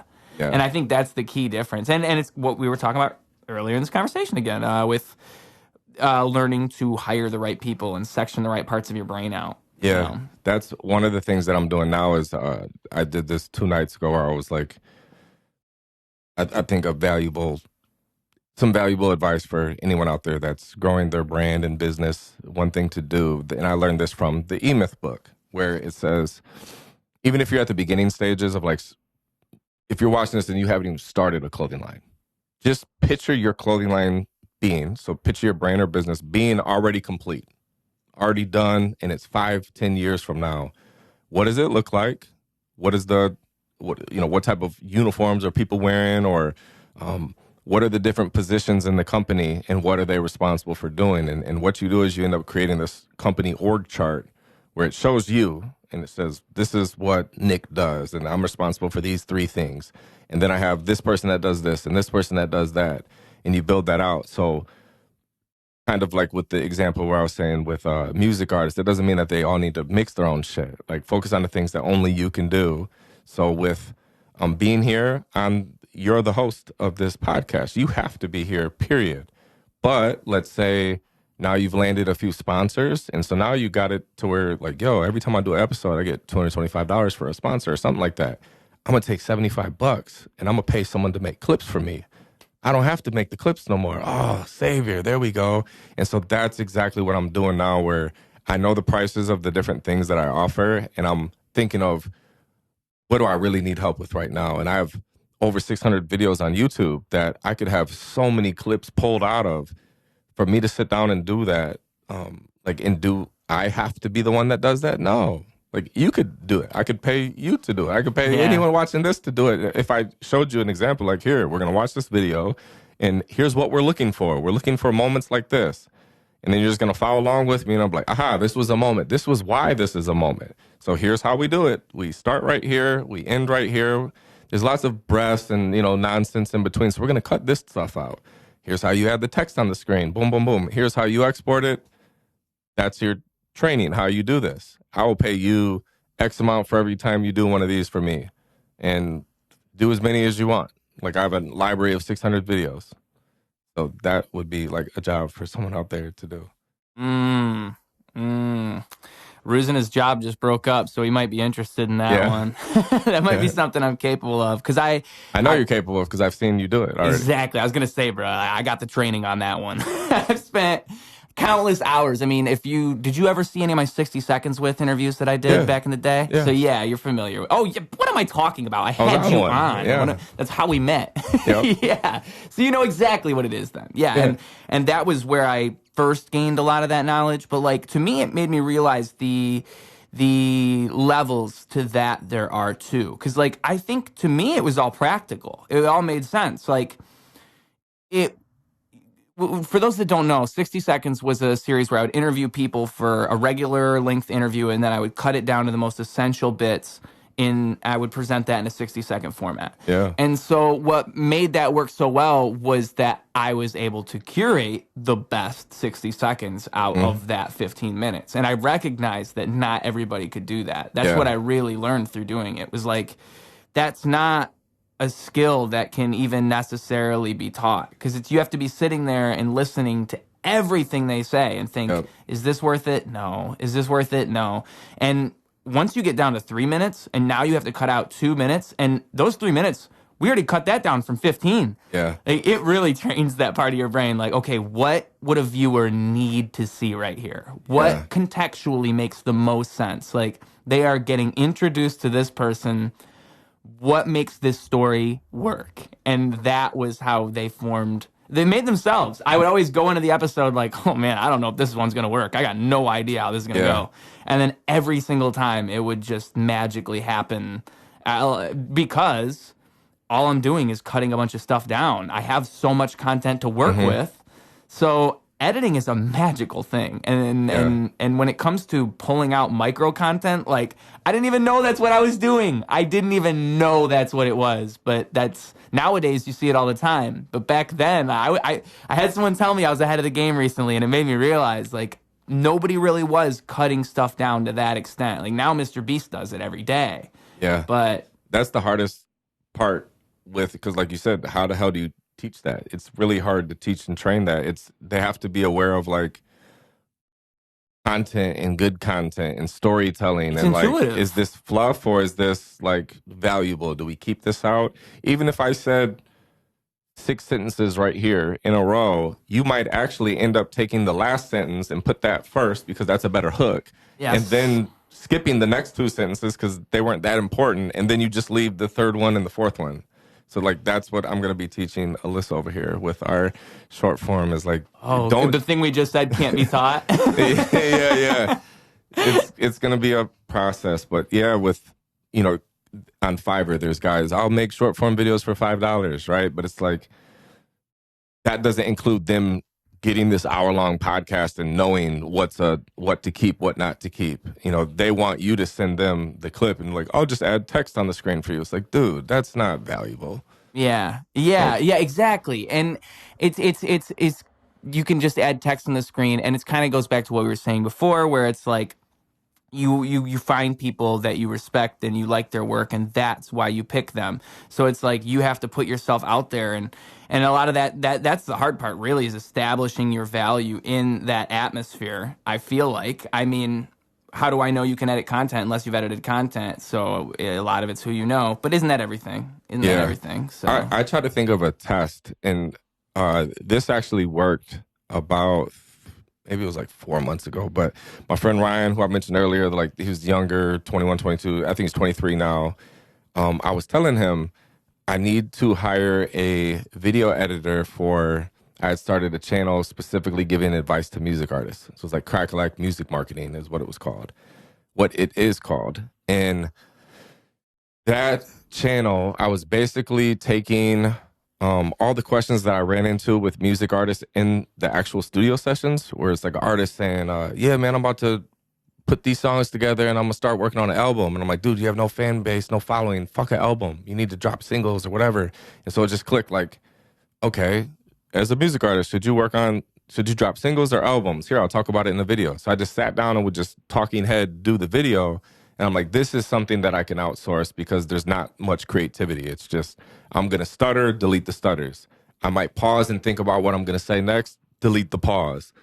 Maybe add some zoom in, zoom outs here and there, whatever, add some B-roll.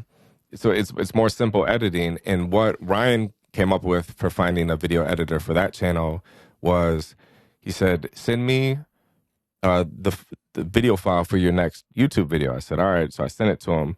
Then he trimmed it down to like 40 seconds, something like that. It was less than a minute. So it was like 30 to 45 seconds. And so he created a job on Upwork. And he said, I'm looking for a YouTube video editor. The videos will be 5 to 10 minutes long. And then I had been editing the videos. So he's like, here's an example of what I'm looking for. Like the final product of shit that I edited that took me like 5 hours to edit. And to apply for this job, you have to download this video clip. So he made them actually do it if they wanted the job. So there was 33 people that applied for the job. And it was like, he put the price, it was like $35 per video. And remember, Upwork is worldwide. So it's not like US dollars. So what I learned is like in the Philippines, $1 is equal to 48. $1 in Morocco is worth like 9. So you could hire someone there and pay $20, $30, $40, and you're actually spending way more because of the US currency or whatever that is. But does it go off of the U.S. currency on this particular? Yeah. Okay. Yep. So they're getting $35 and it's worth whatever it's worth. And They might be getting like 5,000 of their exactly. particular. And I'll see the conversion because I've met different editors and then paid them through PayPal, and it'll show me like you sent, I don't even know how to pronounce the stuff, but it's like tens of thousands of whatever that currency is to their name. But yeah, so what he did was he had them, here's what we're looking for to actually do it. Here's a clip. It's only 30 to 40 seconds long, and you just need to edit it similar to how it's supposed to look. Like, best of luck. And so 33 people applied. 11 actually submitted their videos. 6 sucked. I think like 3 were decent. And then whatever was left, like 2 or 3 were like, they're pretty fucking good. I think that's, and one guy was like the best. So it was like, sweet, the guy that was the best, let me reach out to him. And I hired him. So I think it's like giving someone a test to do is the future that I plan on for future jobs. And I did a music video editing contest when I was first interested in hiring a music video editor. This is like 2 years ago, not even 2 years ago. So like a year and a half or so ago. But what I did was I had shot 3 music videos, and I just figured the type of videos I shoot, usually there's some sort of like a deeper songs that are a little bit slower where it might just be the artist, slow motion and cinematic. So let me shoot a video like that. Then I shoot a lot of like upbeat kind of trap shit. So let me shoot a video like that. And then there was like a twerk song or something. So I was like, all right, I'm gonna give them 3 different videos to choose from, 3 different types of videos that I shoot. And what I'll do is I'll upload all the footage online, and I'll upload it in instruction videos. So I'm like, all right, hey guys, here's this video, here's the footage. How I planned on editing it was, like this. And I'm kind of giving some instructions. Just a short 3, 4, 5-minute video. Also, if you need any like overlays, I use a lot of overlays in my videos. So here's some overlays you guys can use. And yeah, that's the start. As far as color grading, I shoot it to blah, blah, blah. So you really don't have to do much of that. Like, best of luck. And so I made it public. I said, like, I'm hiring a video editor for music videos. It was like 120, 130 people apply. And my plan was, and to apply, they had to actually edit the whole fucking music video. Right. Which is a big ask. And Yeah. I realized this afterwards when I ended up, unfortunately, not finding anyone qualified. Oh, Lordy. So it sucked. It was super... I was all hyped that like, oh, I'm not going to edit music videos no more. I'm about to hire a team of video editors. I'm going to go on tour. I'm going to shoot music videos every day, send them off to get different guys to edit them. So I make this YouTube video saying, yep, from this date to this date, you have to enter. It was a month. And then after it's done, I'm going to announce the winner, and I'm going to like review and react to your guys' music video edits. And so I'm filming live. Have the camera on. I'm like, hey guys, so it looks like I have, and I said the number 127 entries. We're going to go through the first one. I opened it up, and it was just like awful. I'm like, all right, so I pause. All right, you know with shutter speed is supposed to be double. I can tell right here that your shutter speed's off. That's why it looks so choppy. So make sure you guys don't do that in your edits. And then like I go to the next one. And then they got big bubble like font of the artist name and stuff. I was like, okay, pause it again. Here's advice. When you're trying to find fonts for music videos, I recommend this website. And they have better fonts. You'll never have this problem again. Let's go to the next one. I go, and it was just like that over and over and over and over and over again. So it turned into like this. It became educational. Yeah, I trimmed it down to like 20 minutes of straight, kind of like a music video editing masterclass. And then, so I get done reacting to everyone's submissions, and I pause the video, and I go outside, and I call my behind-the-scene guy, Malik, and I said, I don't know what the fuck I'm supposed to do. He said, what do you mean? I said, I'm supposed to be announcing the winners of this contest. And like, looks like I'm editing all these music videos now myself. He was like, I would just maybe be transparent and say, unfortunately, I didn't find what I was looking for. Maybe I'll have another contest in the future, but appreciate everyone that entered. And so like the video just ended and there was no winner. Good advice. So yeah, that's what I ran into back then. And if I could do that over again, this was advice from Adam Ivy. He's a music marketing guy. He's much more than that, but he's mostly known for marketing on YouTube. He's got maybe almost 300,000 subscribers on there. And his advice to me was, I had a big ask. He said, would you have entered a music video editing contest as good as you are if you had to edit someone's whole music video? I said, fuck no. And he said, right. So anyone that was good, seeing that you asked that, and they were like, oh, fuck that, I'm not going to do it. So you attracted lots of like amateurs that had the time that would spend a whole day or a few days or a week editing a music video. And so that's what you got. He said in the future, I would have just gave them like, he said, you can tell if someone edits like a 30-second video, you can tell whether they got it or they don't. So, and you would have had way more qualified people apply. So now I know, and I had this idea of like, yo, I want to shoot like a run and gun, maybe someone where right when the beat comes in, they just start rapping, kind of like a DaBaby. Usually his is like, boom, it comes on and he starts rapping right away. And where it's just like one verse and the song might be like 50 seconds or 40 seconds or 40, just like a 12-bar, 16-bar verse and it's done. I want to shoot a video for someone like that. So that way I can upload that footage and that'll be the video that people edit to apply for a music video editing job. Why? Why is that? Because it's an easier ask than having them edit a whole fucking 2-3 minute music video. I see. Right, with all these different And then I would hate to just give them a part of a music video and be like, edit 30 seconds of this music video. It's like, no, I want them to do the whole thing. So it's just got to be for a song that's like short. To make sense. Yeah, it makes sense. So that way, like, their work can be that person's, like, I'll pay them for edit. Like, hey, you did a good job, you won a job, and you're getting paid for editing this. And that's going to be the video that goes to YouTube of this artist that I shot the video for. Yeah. I'm just thinking about that.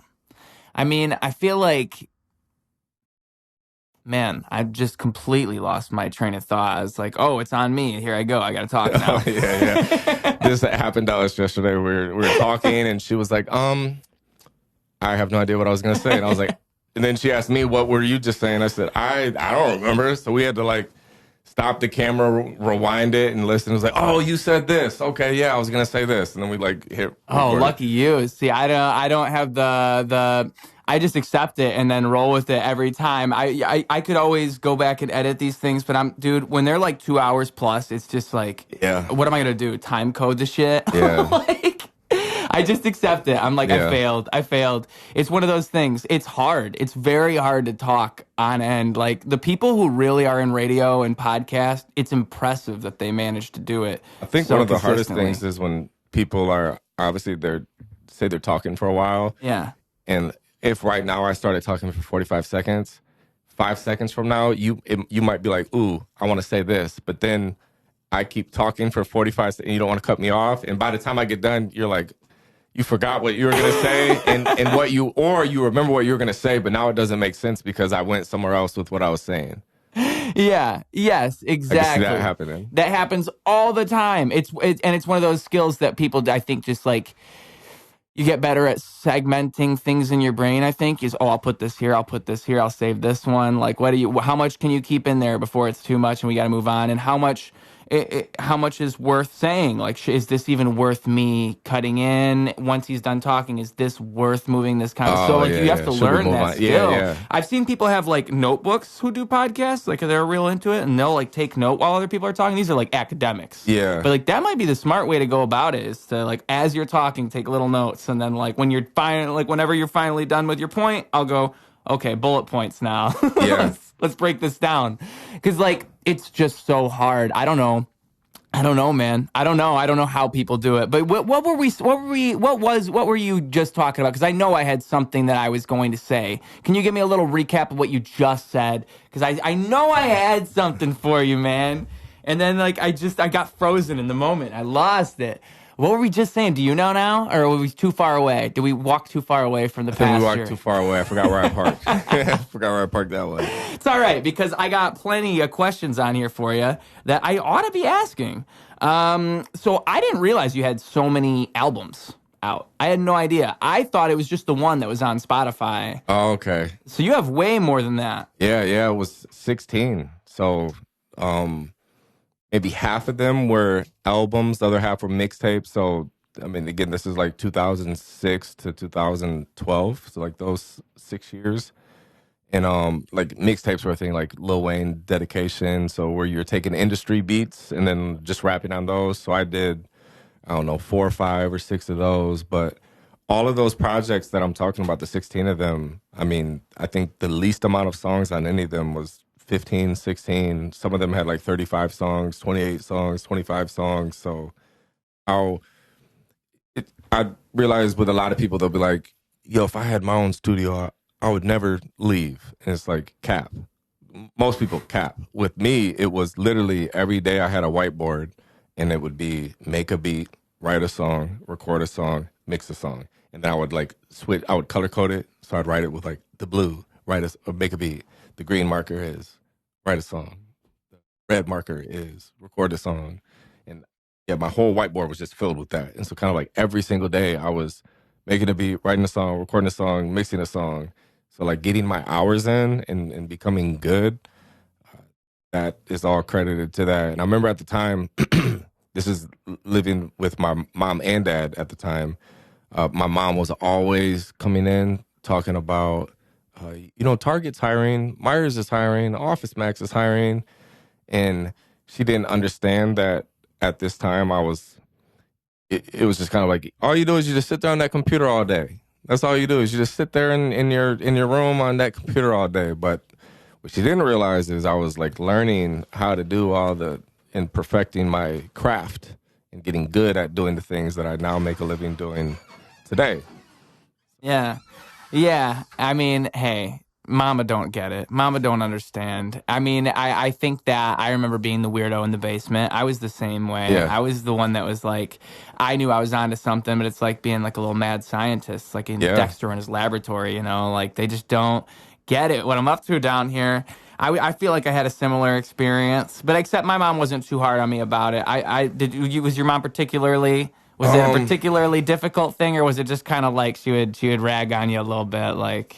Yeah. I mean, it annoyed the shit out of me. I remember I started making money other ways because of, and I remember she like found my stash. I was like, what, Nicholas? It's like, all you're doing is talking about you don't have money, you need to get a job, blah blah blah. I ain't asked you for money in how long? It was like over a year. I got my own money now. Don't worry about it. I'm not getting a job. But yeah, I remember my mom found my stash after like a year and a half or so. Hater. Yeah, she a hater. She took it too.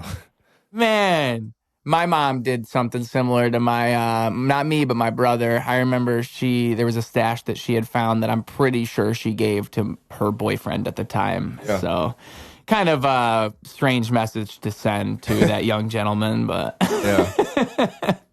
Moms be like that, man. I was going to ask you what your favorite song was from Something Like a Star. I mean, there's plenty of these tapes, it seems, so I don't know if that's one you remember more than the others. Yeah, that one was out there because, you know how now there's like TuneCore, DistroKid, CD Baby, different like platforms like that.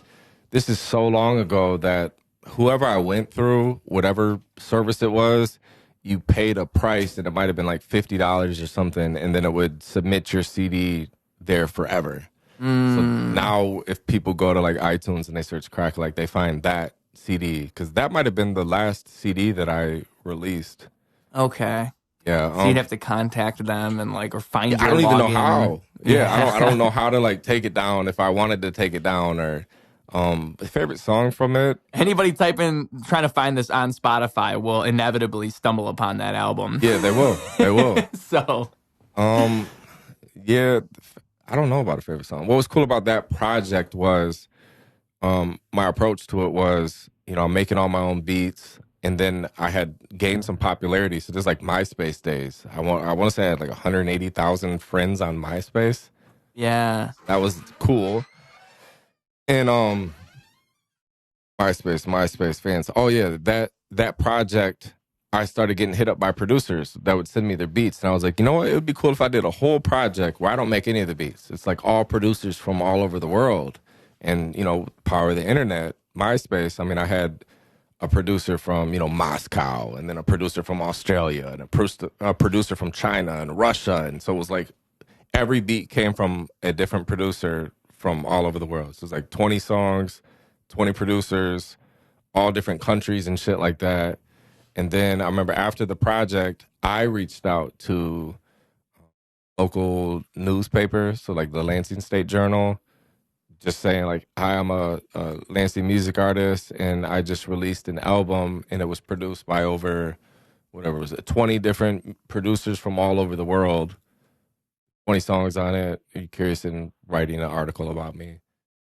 Yeah, I got in the State Journal from that. So one little tip, music artists, feel free to shoot your shot. You know, you just got to make it interesting, though. You can't say, I'm a rapper and I dropped a mixtape. You want to write an article. Like, that's not cool enough. You got to think, how can you package it better? Like, I'm a rapper and I just did a song with this big artist.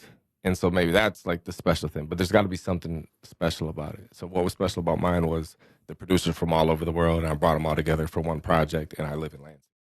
And I targeted the Lansing. If I would have targeted, you know, the Detroit Free Press, it wouldn't have did shit. But specifically, I was a Lansing native living in Lansing, and I did that from Lansing. So that's why it worked, I would say. And you contacted them with that pitch they didn't ready. contact. Yeah, they didn't contact me. See, and I think most people are waiting for that to happen. So even with your podcast, I would get on the offense mode. Yeah, and start. How so? I would total up all of your social media. So just take, hypothetically. So me and my wife just did this, and I know that this works because I have a friend named Rob who lives in Holland, Michigan, and he has Cannabis Lifestyle TV. He's got about, I don't know, 250,000 subscribers there. And he wanted to start, I think, like 4 podcasts. To be kind of like if he knew you and you guys were cool, and then you want to start a podcast, and he's like, I want to start a podcast. And it's like, all right, sweet. Let's each chip in $200 a month, and this will pay for our editor and our thumbnail guy or whatever. So we don't have to do any of that. And all we got to do is we'll just link up like twice a month, and we'll film 2 episodes, and that way we have weekly podcasts. Cool. So he did that.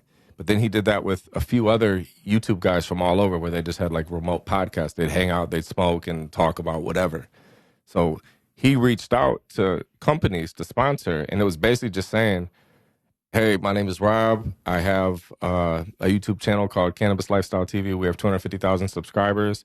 I'm starting a podcast with Bruce. Bruce has a YouTube channel with this many, subscribers, and our plan is to do weekly episodes. Our audience is going to be, 18 to 35 and interested in this. These are the topics that we're going to talk about, and we feel like partnering, or we want you to sponsor the podcast because we feel that our audience would be really interested in becoming potential customers with your brand. And then you would just have to have a price. So you can't be like, what do you want to pay us for this? You would say, what we're offering is 10 episodes for this. And what I learned is you never have a per episode. It's always a package. Because even if this episode was sponsored by worldlegacyclothing.com, cool, but for your audience to really commit to it, they need to keep seeing it over and over again. Just how we're talking about you being consistent and me seeing you to build momentum. So the next episode needs to also be sponsored by Royal Legacy Clothing. Then the next episode, then the next episode. And after 10 episodes, now if I'm in your audience, now I'm familiar with like, oh yeah, I've heard of them. I've actually heard of them 10 fucking times. I've seen it. I'm very familiar with it. And so now the odds of them actually becoming a customer and that sponsorship paying off are going to make more sense because it was 10 episodes. Yeah. So that's what I would put together, is just kind of about what I said. That's kind of like a summary, and just you got to say what's in it for them is just the fact that, like, here's the deal. My audience is this, and we feel partnering with you would be a good deal because of this. And here's how we're going to get you out there. We're going to offer you a 30-second, within the first 5 minutes of the episode, we're going to offer you a 30 to 60-second ad, and that'll cost $250, or not a price per episode. So you'd be like, it's $2,500 and it's 10 episodes, and we're going to put the ad within the first 5 minutes. That's when our retention is its highest. And then also we take clips and put them on our social media. And what we'll do is in those clips, it might be like, Cracka Lack speaks on entrepreneurship from episode 66 of the podcast, and then you might put sponsored by at World Legacy Clothing. Mm-hmm. So you would offer that too. So that way you're promoting them on Facebook and TikTok and Instagram. Because what I would do, if you have the short form clip, you might as well post it on all platforms. Now you're bringing some shit to the table. It's like, damn, we're going to get a lot of impressions from this guy. You said 2,500, and then, you know, you never know what will happen. So we haven't shot our shot yet, but my friend Rob, he landed 6 figures. So over $100,000 in sponsorships for these podcasts that hadn't even started. So there was nothing to even show. It was just like, hey, we have this idea. We're going to start these podcasts. We're going to drop them every week. We're going to make a couple clips from each episode. Here's our package. It's this. Really? Yep. Really? Yep. 6 figures? 6 figures. Wow. Because that is not unattainable at all if you are already doing a podcast. That's, I mean, as long as you can, like you said, it's how you package it. Yep. It's how you find your way of verbalizing what it is that you have to offer as opposed to this guy or that guy, because anybody can start a podcast, but what podcast are you starting? Yeah. Why is my audience going to gravitate towards your podcast? This is where like having a niche podcast could help you more, because let's say you had a niche podcast where you talk to videographers and now you reach out to me and I'm a camera company. Mm-hmm. I know that your whole audience is camera guys. Right. So it works. But if it's like Joe Rogan, it works because his audience is so fucking big. But if it's kind of like a variety of people, I don't know if I want to have my clothing line sponsor your podcast, or, you know. I mean, a lot of comedians or YouTube guys with these YouTube podcasts, you'll see a lot of the same ones. It's kind of like it's almost like a running gag. Yeah, Blue Chew, MeUndies, that's another big one. Yeah. What is the therapy one that's real big on there? BetterHelp. BetterHelp's all over the place on those comedy podcasts. But Blue Chew is a particularly funny one, yeah. Manscaped, I see them a lot too. Manscaped, that's the other one that I was trying to think of. And I've been seeing like a mattress one a lot lately too, or Steve-O in particular. He's got a bidet company sponsoring him of all things. So it goes really well with his sauce for your butthole. So yeah. That's funny. Yeah. But I mean, like, you'll be watching a Steve-O podcast, and then one thing that Steve-O does really well with the podcast ad reads that most people don't do, because most people, they'll record specific they'll either have ones that they already have recorded, or they'll just record it kind of passionatelessly. Tim Dillon used to do them really funny. What Steve-O will do is he'll just cut in, like, we'll be talking like we're talking, and we'll just randomly mention something about, like, oh, man, last week I went to the grocery store, and then all of a sudden Steve-O's on the screen. He's like, oh, yeah, you know, grocery stores are great, but you know what's really great about the grocery store is that you can just send people to go to the grocery store for you nowadays. And today we're sponsored by this company that lets you do that and blah, blah. So he segues right into it. But it's like, it's not, once you find a way to get that sponsor, it's just a matter of delivering. It's as simple as that. Like, because I've always wondered, the reason I've always been hesitant about it is I've always wondered, like, what happens if they're not satisfied with their return? I mean, but you just signed something for 10 episodes. Yeah. I see. I see. Yep. And what I would do too is, I hope that you do this. Insert a sponsored ad in this episode somewhere in the beginning, even if it's your own shit, because that's what we're doing. It's how I was saying, like, putting things out into the universe. Mm-hmm. Why would I sponsor you if I don't even know that you even have sponsors? Right. Do I even know that it's a thing that you're looking for? So with our shit, with our podcast, and the same thing that I'm going to do with my own YouTube content now, middle of a YouTube video and it shows me shooting a music video for someone behind the scenes, I'm just going to drop this right in there where it's like, hey, have you ever been watching music videos and you want to know how to do that? Well, I packaged everything I learned inside one, step-by-step course teaching you how to edit music videos from start to finish. Go to mastermusicvideos.com, blah, blah, blah. Back to the video. Thanks for watching. You're your first sponsor. Yeah. Be your first sponsor. Yeah. And I would promote whatever your newest song is. Like today's, even if you're like transparent and it fits your personality, if you're like, hey, if you're interested in sponsoring the podcast, send me an email at blah, blah, blah, blah, blah. Until then, this episode is sponsored by my new song. So you can go to Spotify and stream it and blah, blah, blah. It's called this. I made the song. It's about this, that, and other. Here's a preview of it. And then you let them know, and it's like, check it out, whatever, back to the episode. You're a genius. Thank you, You're man. a genius. You do this stuff naturally, man. See, I need like a little guy like you that just sits in a corner all day giving me ideas. With my hands rubbing and idea.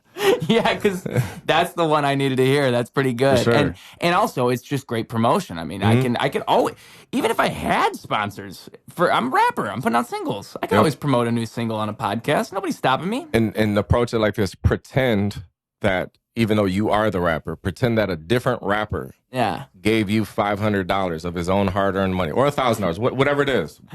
Pretend that he paid you that. What would you do? Let me see what my money would get me. And so that free one that's yours, go all out. Do something funny. Do something cool. Do something clever. So that way, I'm like, damn, that was really cool. That was interesting. Or what I would also do, and take the clip of the sponsored, post that on social media and say, currently looking for sponsors, 10 episode packages, email, blah, blah, blah, if you're interested. Mm-hmm. And have an email for it, and you're going to get people reaching out. I promise you. Okay. Because podcasts are so intimate, and just how we're saying, the funnel, at the bottom of the funnel, the people that are actually listening or watching the whole podcast are very, very, very loyal and very, very, very interested and committed. So they're like hyper, super fucking hot at the bottom of the warm funnel for being interested in whatever you're pitching. Yeah. Now, if you're pitching like some random shit like walkers for old people, I'd be like, I'm just so not interested in this. So I would be specific with kind of who you would want. And maybe even write that down. Like, think about, in a perfect world, if I had 10 sponsors for this podcast, who would they be? Yeah. And it might be like, I would think of clothes for one, because you're going to be wearing clothes in every episode. So you might as well be wearing some shit where it's like, maybe your hat is whatever. Shout out to blah, blah, blah. This hat, it came from them. What I like about their hats is the way they this. You can put it on backwards. They got cool design. It's nice quality, whatever. And then, you drink coffee. So maybe your mug, you reach out to a coffee mug company. And even if you don't reach out to a coffee mug company, you can sign up as an Amazon associate. Or you get your affiliate links. It's only like less than 4% kickback. But you can at least say this video is sponsored by. So even if it's not like an actual sponsor. So like Canva. Anyone right now can go create an account with Canva for free, and then somewhere at the very bottom of the website it says like affiliate program. You can become an affiliate. So now anyone that uses your link, you get $10 or $20 or whatever. And then what you just say is Canva didn't even reach out to you. You're saying, today's video is sponsored by Canva. What I like about Canva is that I use it for all of my graphic design, my thumbnails, my album covers, blah, blah, blah. This is a game changer for you guys. Trust me. So there's a free version, but there's also the paid version. I use the paid version because it allows me to get access to more templates and more features. If you guys want to use the paid version, you can get a free month if you use my link. The link will be in the description. Shout out to Canva for sponsoring this. If you're interested in sponsoring future episodes, send an email over to roosradio@gmail.com or whatever it is. Back to the episode. I see. It's like taking your affiliate links and making those ads. But there's no legal ramifications of presenting it as if you're sponsored by them if you're not. No, I don't think so. And if there is, who really gives cares? a fuck? Like, they offer that for a reason. So it's like they're wanting, like, if you put yourself in their shoes, you would only ever offer some sort of affiliate thing if you wanted people to do that. And so what they're doing is they're taking that affiliate thing, we're taking that affiliate thing that they offer, and then we're promoting it. So we're just saying, this YouTube video is going to be sponsored by Canva. Hey guys, let me tell you about Canva. Who else can I sign up with? Amazon Associates. And it might be your camera, your GoPro. And you'd be like, a lot of people ask me when it comes to this podcast, how am I able to film it? Whatever. And so I actually use a GoPro. The GoPro that I use is a GoPro blah, blah, blah. It costs this much. You know what? I'm going to put a link in the description to check this out. And it's it's the affiliate link of that GoPro. Yeah. Yeah. And if you're lucky, if everything plays out beautifully, that company might even reach out to you and be like, hey. I seen what you did on your own. What will you do if I actually pay you? Exactly. We want to pay you now because it works so well. We sold 15 of these fucking things. Mm-hmm. And if you could find a way to even incorporate that into your niche or whatever you want to call it, that would be even better. I mean, you did mention Joe Rogan earlier. I mean, if you pay attention to the stuff that he sells in his podcast, it even falls into like, oh, that makes sense. Coffee, Okay. like we Yeah, said, yeah. health products a lot of the time, just like random little things like that. He does have like stamps.com, but Oh, for the shit, most part, it's okay. just general like health products and stuff like that. So for me, what popped into my mind as you were talking is like, dude, I'm religious about CBD. I love CBD so much. If Yeah. I got my reference thing for referral code, that's what they're called. Yep. If I got my referral code for CBDfx, that's the company I like to buy CBD from. I just go on this podcast, I say, I love CBDfx. This is why they're great. This is why CBD is great for you. Not only do I feel great, because I do love CBD and I want the world to know, but also it would all play into that. It's a sponsor. And, and then I think the subconscious thing that happens there is like, because I think that might even work better than me saying, oh, hey, it's sponsored by my own music. Because everybody knows what's happening. Oh, he's just telling me about his music. Whereas if I sell it as, this is the sponsor for today's video, today's show, I don't know the difference. I feel like I've seen someone do that Canva thing you just described. Yeah. I know I have. Because like, it just makes sense. It would make sense for you to grab that referral code and throw it. I just never, ever realized that you could so easily manipulate a viewer. Yeah. It's probably been done to me. Yeah. So, yeah, I feel like that's the way I'm going to go. This podcast the viewers probably already know. Like, we might have just been sponsored by CBDfx a good 5 minutes in. Yeah. Because I love those guys, and their CBD gummies are fantastic. I took one right before this podcast, matter of fact. Yeah. I'm selling them right now, you see? Exactly. I could do it naturally with those guys. So, yeah. I'll try to pick my own sponsors. We'll see how it goes. Yeah, I'll be waiting for their emails. I would just start with the stuff that's like already there, already going on. Like I was saying, you're already wearing clothes, so maybe you should be wearing the clothes that you're sponsored by. You're already drinking coffee. Let's start there. The equipment we're using, or maybe there's something in the background that's like there, or that's hanging there. Or maybe you get a little standard. I know you're moving to Chicago, but maybe your next setup, you have like an area that's like product placement heaven right in the fucking middle in between us.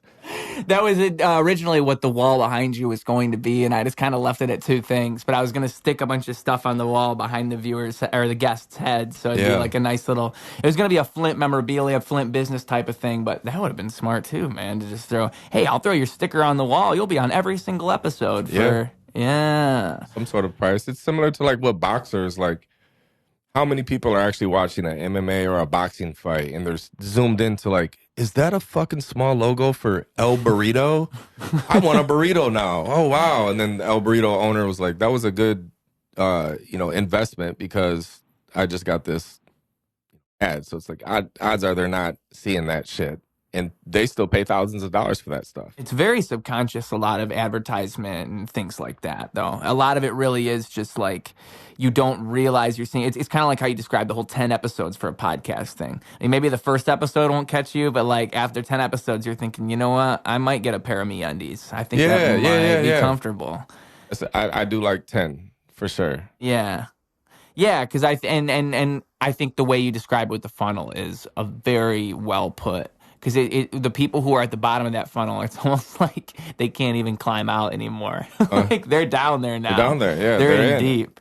And, I've always considered myself to be a little bit more of a leader than a follower. So it's hard for me to imagine those people that deep in that funnel. Like, sure, I get deep into some stuff, but like, there's never been a band that I'm like religious about to where I'll dedicate my life to them. And there's people who are all the way in that funnel, they are that guy. They are dedicating their life to your content. They love you. Yep. Like it goes deep. So it's hard for me to fathom the idea of being that guy. I don't know. I have to remind myself they're out there. They are out there. And that's like the thing too I always have to remind myself of as a entrepreneur. The market never ends. There's always a million people to tap into your content. Like no matter what level of success you reach, it's only a fraction of what you could reach. I know you're a guy that's all about growth. I know you're always at the end of the year, you're always setting some type of goal. What's the goal for 2023 right now?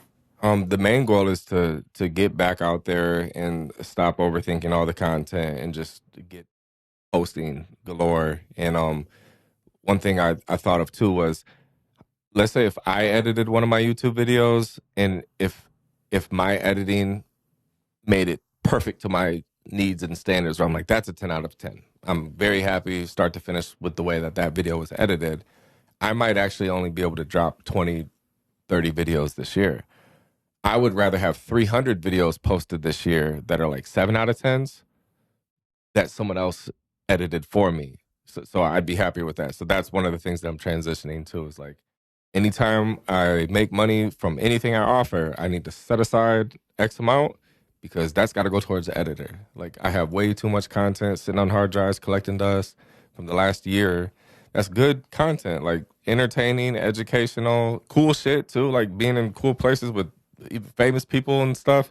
It's just sitting on my hard drive. Just completely unedited? Unedited. It just needs to be edited. And so one of the hardest parts is like that judgment. So it's like, yeah, I could send it to an editor who knows how to edit videos and do cool text and stuff, but how are they going to get this 60 gigs of footage from like me shooting a music video for Adam Calhoun and to know, don't use this, do use this. This was funny, let's leave it. Like there's so much judgment there where it's like a taste. They have to have a taste for it. And it goes back to what our conversation was earlier with curation and like, how do I properly pick that person? Like, who's going to know? And that's kind of why it's always been so hard for me to let my grip off of my own content because I know what I want. I have my vision. And if I give it to you, I don't.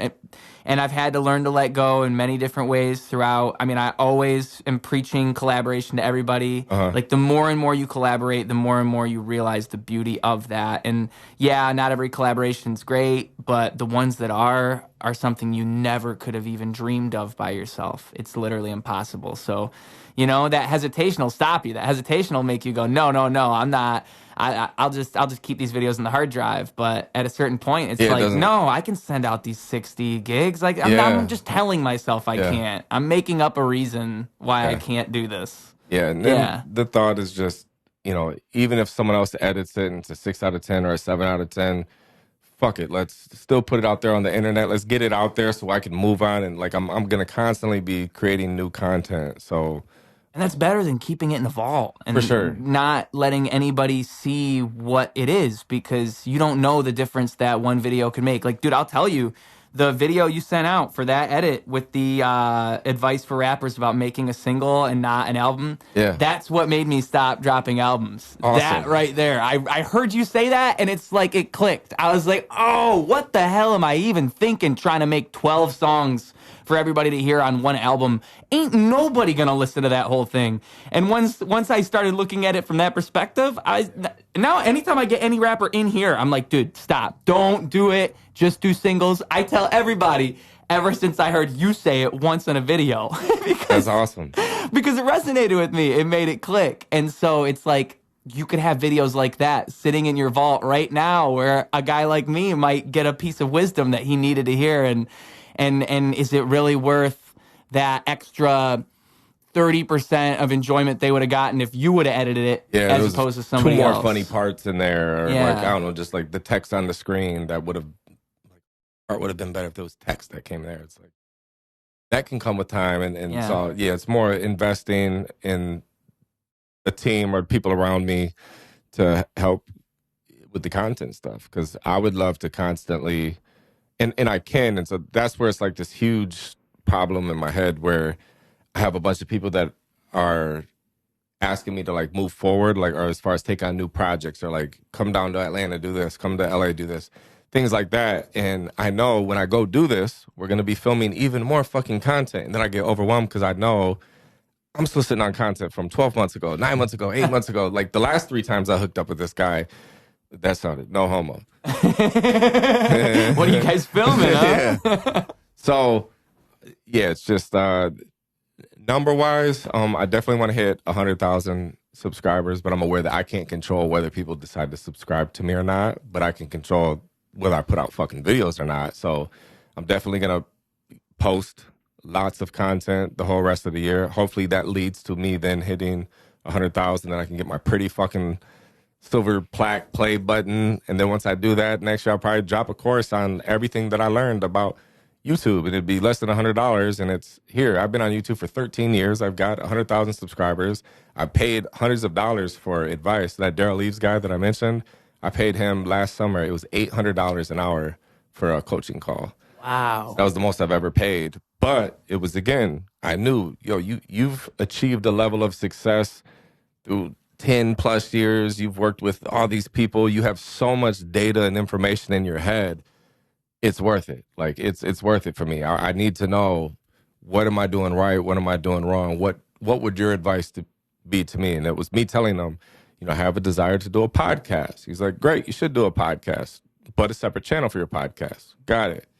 I want to vlog, and I like vlogging and documenting my life. Great, you should do it. Separate channel for that. Okay.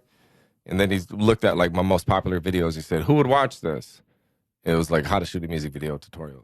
Videographers. Yeah, we should have a channel for videographers then.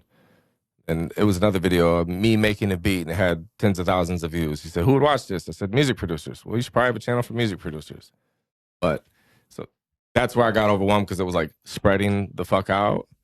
But then I follow certain guys that do have like one channel. Like, there's a guy named More Plates, More Dates, and Derek. Where, yeah. He's got one channel, and maybe once in a while he'll do a vlog on there, but then it's like, he's talking about this, he's talking about that. He might sit down with someone and talk to him for 3 hours, and that goes there. And then it's just simplifying. And I've just learned that the last 2 years I overthought everything, to where that just led to stopped growing. My income went down. And prior to overthinking, I'm going, every day I was doing shit, every day I was posting shit. And it was very simple. Hi, nice to meet you. What do you go by? Cracka Lack. What's your YouTube channel? Cracka Lack TV. Everything's right there. Versus me saying, they see me with a camera and I'm selfie vlogging. Like, who are you? Cracka Lack. What's your YouTube channel? Well, I have 13 YouTube channels. What are you interested in? Like, no, you can have playlists within the channel. That's my approach. I just don't. I think the reason that somebody who is an expert like that would give you that advice is like what I was trying to touch on earlier with the way the algorithms are. I don't know if it's even possible to put it all on one channel without getting demoted by some type of algorithm. Because I agree with you in the sense that, like, I would prefer to do it that way, and that's the type of thing I even engage with when I'm scrolling. Like somebody like More Plates, More Dates. I don't care that all this stuff's on one channel. It doesn't bother me at all. He can post anything he wants. Same thing with like somebody like Lex Friedman, if you're familiar with him. Yeah, he'll post podcasts on his channel mainly, but he'll also just post random things, and people just engage with it because they like him. It has nothing to do with the fact that it's, oh, this isn't a podcast. It's like, no, they like the guy who's giving them this content, and that's what they're signing up for. So if you can get a bunch of people that are into you, I think that, one of the things I've heard, I heard when Mr. Beast was on Lex Friedman, actually, he described it really well, where they were talking about fan bases, and like basically he was kind of saying, he can't really give Lex Friedman advice on how he should be doing his content because he's developed his own fan base. It's completely different than what Mr. Beast could do on his own. So like he can give you pointers on how to edit and this and that, but everything really is personalized. It really is different. And so maybe that's the trick, is like building an audience that really does just genuinely, authentically respect you for you and not identify with you as, oh, this is music video guy. Oh, this is producer guy. It's kind of like expanding beyond that. That's why I brought up the podcast earlier, too, because I think for me, it's an easy avenue for me to allow that to happen, at least with my career. Like, I can allow you to see this side of me, and through that, you can identify with me as a person and not as an artist. And it's hard. And so a lot of people wouldn't want to do that either. A lot of people don't want to be a person. They want to be the artist. They don't want you to see through the veil. But Adam Calhoun is a great example. Adam Calhoun is a great example of person. So his fan base, if you're familiar with him, you can picture what they look like. Mm-hmm. And what he says is, my fan base doesn't even listen to hip hop.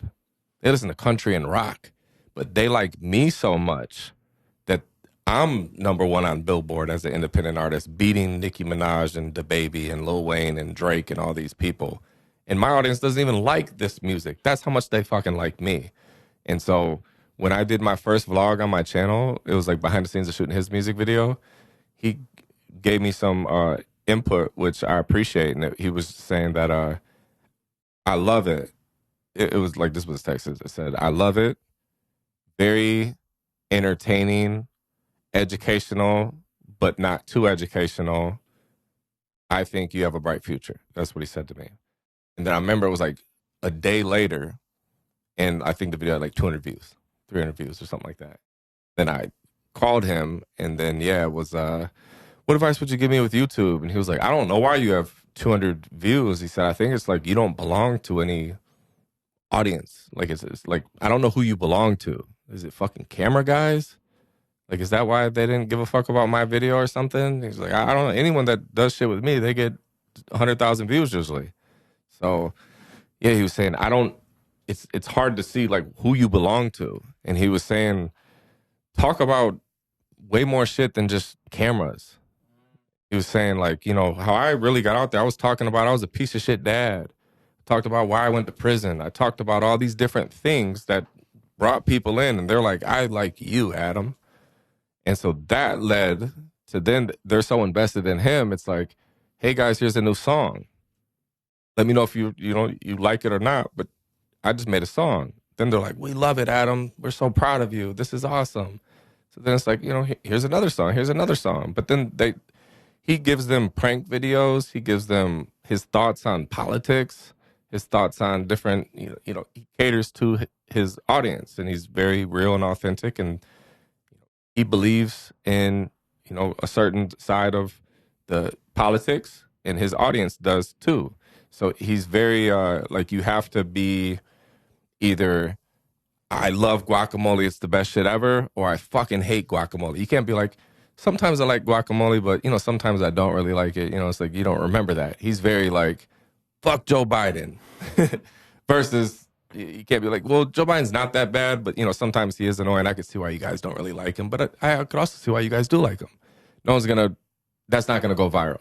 Yeah. What's going to go viral is, fuck this person because of this. This is why I believe. Here's what I think about this topic. And that's why you say you can picture what his fans would be, because you see the type of content he's putting out. Like, they're going to carry that energy too. When he was on tour, I went to one of his shows, and it was exactly what I pictured. Like, the whole bar, there was some tension. It was biker gangs, and what I pictured is exactly what I seen. I'm like, it makes sense. He did a great job with. Yeah, it's just like you don't really. I think one thing that's beautiful about I'm not terribly familiar with what content he puts out. Is it a podcast that he's doing? No, it's kind of like sit down to the camera and talk for 5 minutes. Okay. Sit down to the camera, talk for 3 minutes. So kind of just like a cell phone. Hey guys, so, here's what's the problem with the new thing that's happening right now. This is why it's effed up. And he just talks because of this. And he just shares what he thinks, but he only shares opinions that are like, he's very strong opinions. So if it's something that he's kind of like, he won't talk about it. Right. So anytime he talks about something, it's very strong opinion every single time. And he's passionate about it. And I imagine a lot of what people are identifying with is beyond his music. It's his passion. Yeah. Like you're saying. And it's like the fact that he's even willing to go out there and express himself and his beliefs in such a way. I think a lot of people probably think that's brave. I mean, a lot of people want to be like that. Yeah, they agree, but they don't have like the courage or the balls to like turn the camera on and say it and share it to the world. Yeah. So then it causes shit to go even more viral, because you're either going to have people that agree with you or disagree. And whether they agree or disagree, they're going to comment and be like, hell yeah, right on. I agree. Put her there. Or you're going to have comments that are like, fuck you. You don't know what you're talking about. This is what's wrong. But then since you're so, one way passionate about it, the commenters are going to do all the arguing and go back and forth with you, because then that algorithm is going to reward it because it's more engagement. There's more comments. There's more views. People are watching it longer because whether they agree or disagree. So, yeah, that's one thing that I'm taking from him, because last year I had uploaded a video where it was, I'm aware that when I talk about music videos, they get the most amount of views, but I don't want to be boxed in as the music video guy, because I know that I have more to offer to people. So I made a video talking about work-life balance, with being married and having, being a father. And so I made this video, and maybe right off the gate it didn't go crazy, but all the comments, are like, dude, this was real. This was blah, blah, blah. Like, I found you, I'm not going to lie, I found you from learning how to use my camera, but I'm glad I watched this video. This was super relatable. This was whatever. This was helpful, some shit. So I'm like, people would have never known that about me if I never shared that. What else do I want to share with the people? I want to be, I've learned a lot about parenting. I've learned a lot about relationships. I've learned a lot about entrepreneurship. I've learned a lot of shit, and I want to share a lot of shit. So it's kind of like this constant cycle of every day, every week, every month, you constantly learn new shit and do new shit. So then the content just becomes share the new shit you're doing, the new shit you're learning, and how you did it to help other people. So it's just like you've been consistently growing a podcast. How did you do it? How didn't you quit? What are 3 mistakes you see other people making? What are 5 tips that, could help me start a podcast? If you started a podcast all over today, what would you do differently? That's the type of stuff that's valuable to other people out there that admire what you are doing. Yeah. Yeah, and the fact that you're willing to share and you're willing to come giving out away and the say sauce. it. Yeah, giving away the sauce. Yeah. I mean, you even had a similar I was checking out your podcast, the Cracka Lack podcast, and in the first episode, you were saying that it was basically a similar philosophy going into the podcast. Yeah. Was that I have all these creative ideas, like I should be putting them down and giving them out in some type of way. So why am I not doing it? I might as well just get in front of this microphone and do it. Yeah. And I think another thing that's really beautiful about that is ideas come and go. The heart stays forever, but thoughts pass right through your mind, and so. It's to be able to capture them. It has more value than you might even realize. To put those ideas down. And one thing I was thinking about today too is like the value that your idea has isn't even naturally. It's not evident immediately. You don't know, but it could be anything. It could be something that we just randomly said at an hour and 22 minutes into this that changes somebody's life. Yeah, for sure. You never know. And so capturing those ideas and putting them out there, it holds this value that I think is like, it's one of the beautiful things about the universe that we're even capable of sharing such wisdom with one another. It's a beautiful thing. And yeah, I think that you're right too, that with knowledge comes power. And so those people who do have that experience, like if they're willing to share, those that are willing to listen can really benefit from it. I heard this quote recently, but I'll just paraphrase it. But it's like a wise man is someone who is a good learner, I suppose. That's not it. That's not the quote at all.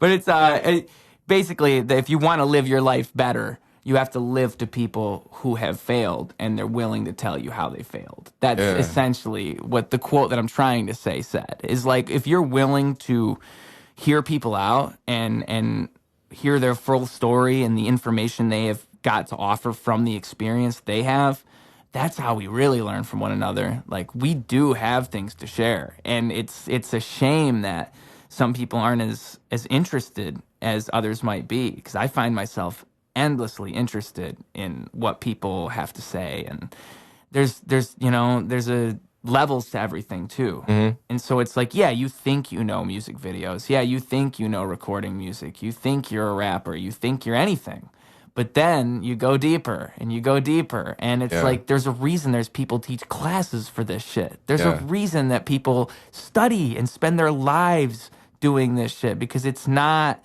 just something that you can pick up and talk about and explain. It's like you have to learn to even interpret these things before you can move beyond that step. And then once you've kind of got it inherently down, once you've got the intuitive part there, I feel like, and that takes years, then you can finally really start to hit a stride. Like, a craft is not easy. It's not easy. Oh, man. So, like, when I see somebody like you who goes out there and just gives the sauce away, it's like, it's kind of like the same type of image I like to put out into the world. It's the same type of energy I like to put out, where it's like,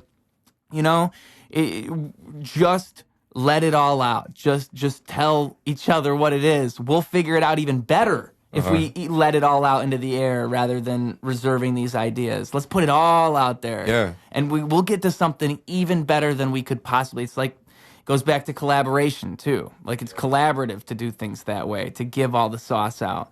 It's like saying, I believe in you. Go do something good with all this information I'm giving you. Yeah, my behind the scene guy, Malik, he's a smart guy. He knows a lot about a lot of different shit. But what I told him was, when I go to your Instagram, I don't know anything about it. Like, you have a few pictures of some pretty girls and pictures of me. Like, A lot of people are like that. Like rappers. Like, I'll have people I'm going to interview, and I'm trying to find out information, and I'm like, wait a minute, am I on the right page? Yeah. Like, it's just selfies or pictures, like memes. Like, they will not post the appropriate content. Yeah. And those people, like, you can only guide them the right way. You can only say, like, bro, listen to me. Trust me. If I was a stranger and I found this, I wouldn't know what you do. Yep. I wouldn't know you're a rapper. Yeah, exactly. And how would I even begin to figure it out? You haven't posted about it in like 3 months. Yep. Like, That's why I think to win on social media is just consistently showing up and then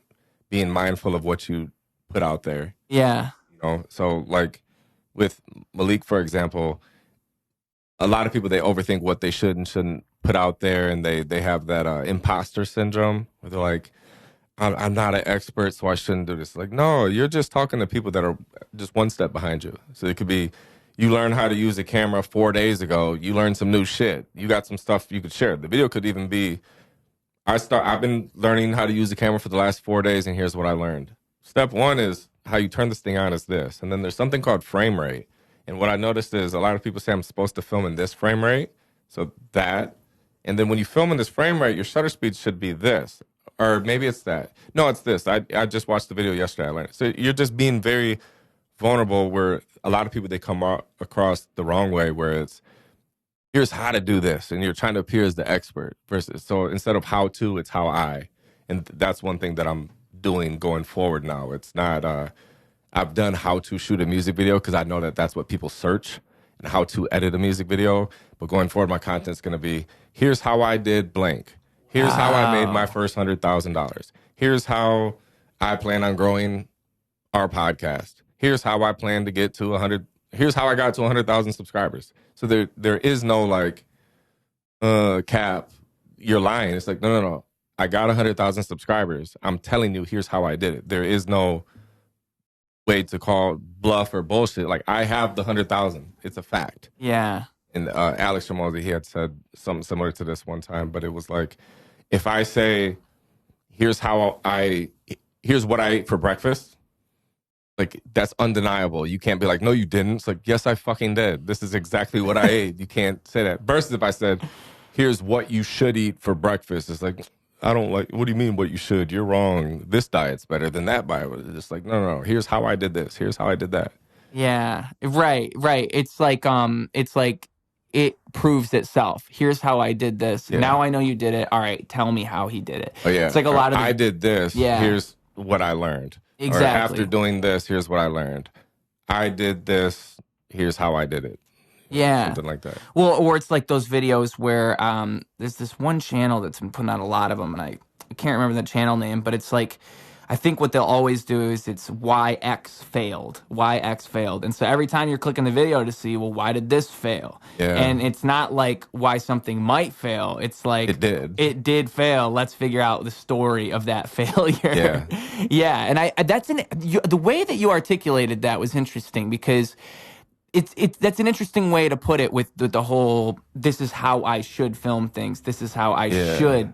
I think that it's a very empowering thing to give yourself that credit and be like, this is how I'm going to do it. Yeah. And I think that's the people who really stick out are the people who are in that mindset and lock into that. I mean, I like to think that that's one of my stronger suits, is like, I see it in so many people where they don't do that, where I see their what they're doing, and I'm like, you're not committing to whatever it is your bid is. You're not committing to that. Like, just do it. Just be 100% that. And don't even question it. Like, don't think this is what a rapper would do. Think this is what I would do. I'd never had the words for it till you just said it. But that is exactly what it is to me. And so many people can't. They physically can't. They don't know how to tap into it, especially if we're talking about a brand or we're talking about social media. Like maybe in everyday life they can do it, maybe. But when it comes to like social media, that's a whole other animal, because now you're learning to do it a whole different way, and you're learning to be yourself a whole different way. I mean, dude, I've been trying to push my brand more towards these kinds of ideas, because I truly do really believe in just people learning to be themselves. I think a lot of people struggle. Almost everyone, probably everyone, struggles with identity to a certain extent. And in this day and age, it's, we're allowed to sit here and think about these things. We don't got a war. We don't got anything big going on. So we just sit here and think like, man, why do I exist? And then we get in this big circular conversation in our own heads all the time. And so I just try to use my place in the world to be like, no, just go out there and do the thing you're good at. Just be you. And that is going to work out for you in ways you can't imagine. And people forget how to be themselves, man. They forget. They're like, they think in terms of what other people would think, as we're saying. They think, what would another person think if I did this? What's a good video look like? What's a good song sound like? It's like, no, you're forgetting the point of why you even made videos. Is that, like, when you first made a video, you probably didn't do it to make the best video. No, you did it because you felt like making a video. Yeah. And it's a sad thing to watch lights go out, Yeah, yep. It happens to so many people, man. Oh, the world's a beautiful place. The world's a beautiful place. You got any oh, you know what? There was one question I did want to make sure to ask you before I lose you from the studio. And I just figure it's a great thing to ask you. It's just a great general, you know what I'm trying to say. What advice would you give to an artist seeking to make a living from their craft? So this goes for any artist, anybody who's out there and they have this creative endeavor that they are really into, they love to do it, but they have no clue how to monetize it, how to make a business out of it. I mean, you managed to do this for yourself. Yeah. So what advice would you give to that person? One of the things is a growth mindset. So being very open to learning new things, not being comfortable. 3 is prioritizing education. So it's like learning. So that would be, we've always heard invest in yourself. The best investment you'll ever make is in yourself. But it's like, what exactly does that mean? And so I think it's investing into like skills and increasing your learning capacity, your skills, the things that you have. So I have 19 years of experience with this, learning about marketing, and I've learned a lot of different things. So let's say the day comes where I'm offering some sort of bite-sized, super shortcut where I'm like, hey guys, you know that I've been learning about marketing for 20 years now. I have a 2-hour course, crash course on marketing. Here's those 20 years where I actually sat down and I thought, if I had to teach someone everything that I know about marketing, what would be step 1? I would talk about this. Okay. Kind of like if it was a book. Chapter 1 would be this. Chapter 2 would be this. Chapter 3. So I'm being thoughtful with organizing everything that I've learned. And so I'd put it into, say, 10 chapters, 10 steps. Now it's this course where there's 10 modules and you learn about each thing. Like, take advantage of as many opportunities like that as you possibly can, because again, you could learn it yourself. Good luck. It took 20 years. Or invest in 2 hours. You can get 20 years of knowledge. Boom, right there. And then with focusing on becoming more of a content creator. So I think what the future is with anyone that's a brand or business, which if you're a music artist, you are a brand, and that is your business, is who you are, your name. Cracka Lack is my brand. Cracka Lack is my business. So you're a content creator first, whatever the fuck you think you are second. So let's say you're watching this, you're a music artist, right? It's like, no. You're a content creator first, and you're a music artist second. So what that means is every time you think about music now, you got to think of content first. You're listening to a beat. Okay, I'm starting to come up with a concept. What concept can I come up that I can create content? What would be unique about this? Versus just like, I'm rapping to rap. Nothing special about it. It's not going to stand out. People aren't going to share this. People wouldn't listen to this song and then like run up to someone and be like, yo, have you heard this song? What's special about this song? So I think focusing on marketing, and so it'd be learning from people that are offering marketing. Where again, in the past, I had the wrong mindset of, oh, this guy's just trying to sell me his book. Oh, this guy's just trying to sell me his course. It's like, of course they are. They went out and figured out how to do this shit. They invested 10 years, 15 years, 20 years to learn how to do this. And if they're offering that at, less than thousands of dollars, and you can get it in like 2 hours, 3 hours, 4 days, 5 days, 8-week coaching, 4-week, whatever it is, take advantage of as many of those opportunities as you possibly can. And then the second part of it would be, Pat Flynn has a book called Superfans, and he talks about like building your tribe of, you just need 1,000 superfans to pay you $100 a year. And so that could break down to, and this would be over $100 a year if they paid you $10 a month.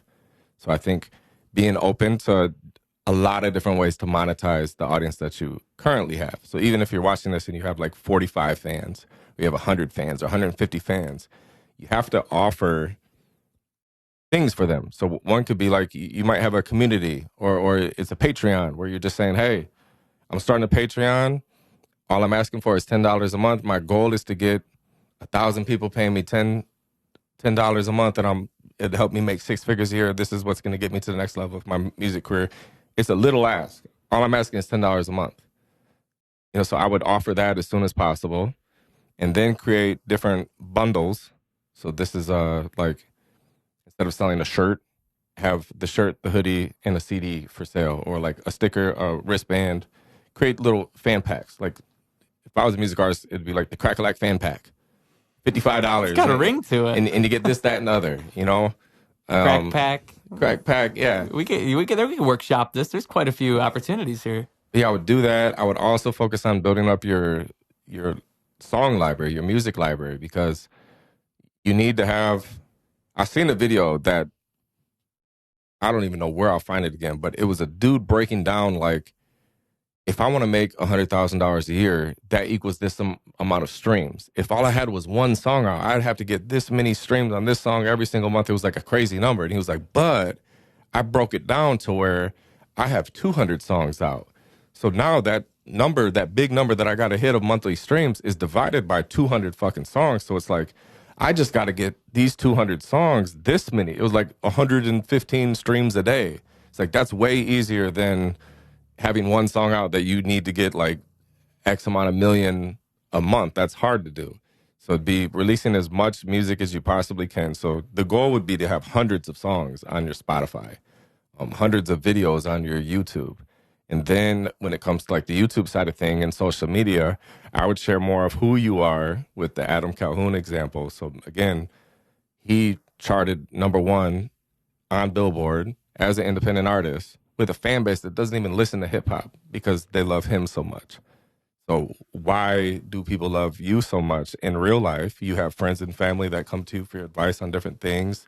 You might be funny as fuck. You might be goofy as fuck. You might be a super nerd. You might be whatever. Like, we have way more sides to us than just, maybe the one or two that we're putting out there.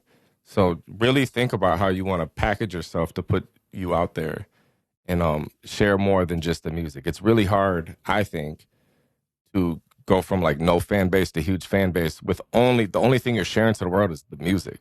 It's like, no, we want to know the story behind the stuff. And that's where you see a lot of these short form videos, they're giving you a quick bite-sized summary of the story in like 6 seconds before the song starts, where they're like, my mom passed away a month ago. I was really going through it. I wrote this song. I hope you guys can relate. And then the song starts. Yeah. It's like, my ex, I found out my ex-girlfriend cheated on me. If you've ever been in this place, let me know if you can relate. And then they start doing this. It's like telling people, why should anyone give a fuck about you or this song? Like, what do I benefit from that? Where a lot of times people, they make selfish content and selfish videos where they're just like, check out my new shit. Why? What's special about it? What am I going to get from it? So even if it's like some get money, typical rap trap shit, if it's like, this is going to be the new payday anthem. I don't care where you work, how much money you're making, that feeling you get when you get that paycheck, this is going to be your anthem. Check it out, click play. Now you're way more interested in hearing what it sounds like versus like, new song out now. I don't give a fuck. That doesn't move me. So it's becoming more of a marketer, which is copywriting. Copywriting is whatever you say to get people interested. So what I would do is start screenshotting different ads that you see. So I do this all the time where if you're on Facebook and you're scrolling and let's say you see like Tom McDonald, I remember I used to screenshot his ads all the time because he was like, one, he was someone that was blowing up like right then and there. And then two, he was running ads and he was 100% independent. So he's a multimillionaire, 100% independent, all through people listening to his music. He did this through Facebook, running ads. So I would see his ads and screenshot it, and I would really think to myself, and it would be like, new video out now, but then he would go into why. It was like, this might be my most controversial song yet. It's like, what? I gotta hear it. And then, the next one, it was like, he did make music about very controversial topics and stuff, but he still got people interested in it. So you just got to be way more creative, and instead of just thinking on the fun part, like, oh, I'm just about to go to the studio and make music. That's fun, but that's like hobby mindset. Like actual career mindset is, all right, I'm going to make a song. How am I going to market it? How am I going to maneuver this? Okay, I got 1,500 monthly listeners. Let me find another artist with around 1,500 monthly listeners. Let me reach out to them. Maybe we can collaborate. We can make a song together. And then we'll do, where you're both the main artist. So your 1,500 monthly listeners get notified, and then their 1,500 monthly listeners get notified, and your monthly listeners will automatically double just from like plays like that. So that's not even like paying for a feature. It's just reaching out to someone on a similar level, similar audience, and they could be in a completely different state or a different part of the world. Those are just some of the things I would do. One of the things that I do want to plug is if you go to crackalack.com, I'm going to have a section of free resources. And I'm going to have a training on there to show where I break down. Because what I found in the studio was a lot of artists, I would give them ideas. So I had one music artist, shout out to Lil Nicky, his mom, who looks like the typical white, beautiful mom that's in her 50s or so. And she shoots his music videos with a phone. And so his music is like, F this, F that, doing shit like this, right? And then he told me that, I was like, who shot this video? He was like, my mom. I'm like, whoa, whoa, whoa, whoa, whoa. Your mom? And he was like, yeah. And I said, okay, fuck the music video preview. People don't care about that. That's another video. The shit that's going to go viral for you is your mom. Like, dude, set a phone up anywhere and then get behind the scenes of your mom holding the phone, moving around, filming your music video, and you doing this, that, and the other and stuff. I was like, that's your viral content. He was like, oh, that's a great idea. And I was like, dude, get whatever your new trap song is, and you're like, playing my mom my song. This is her reaction. Hey, mom, I want to play your song. All right, camera's just on the dash of the car. Turn it up. Like, all these ideas cost you nothing.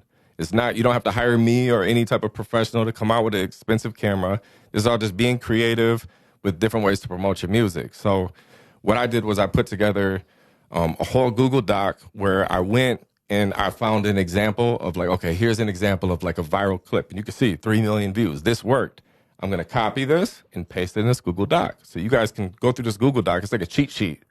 Next time you're about to film content, go to this cheat sheet, click, watch these videos. Well, then what I did was I made a training. This is all 100% free. It's on the website.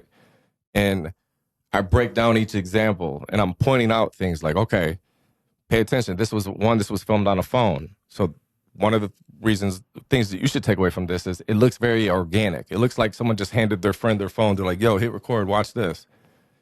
It has that vibe. So take this as free game. This is the free sauce. This is what you should go do. Another thing, it's daytime.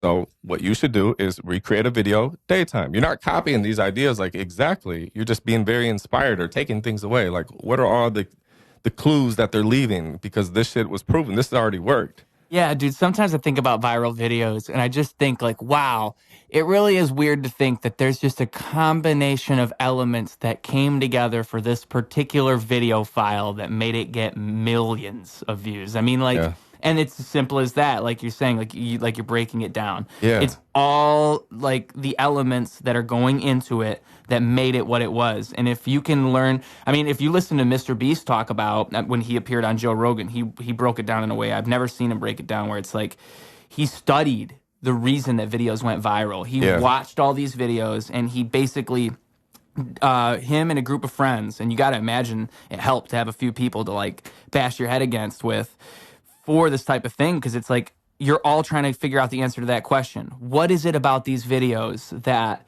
really makes them pop? And I think the only way that you can figure that out is by consuming more of it. So It's, if you go to Cracka Lack's website and you see these examples he's providing for you, this man is making it easy for us to gain this knowledge. That's what I realized is, like, technically I'm not offering a free training or selling courses. I'm selling time. Yeah. The time is just you want to create the content and make shortcut that whole learning curve. If let's say without that training, you're going to go out and you're going to make 200 pieces of content, which is going to take you a long time, and you're going to make a bunch that fucking suck, and you're not going to know why they suck. And it's like, no. Before you even do that, here, I already did the work for you. Like, these guys already went viral, and I'm going to tell you why they went viral, so that way you can go make your own content. Yeah, and then that's the work that you're putting in with the Mr. Beast example I just made. The work you're doing that he had to do is that he had to sit there and figure it out. Why is it going viral? You're the guy who's coming in and saying, look, these are the elements that are making this video work. Yeah. You're breaking it down. I think a lot of people just don't have social media brain, and they need a guy like you to come in and say, listen, this is what's happening here. This is the psychology of it.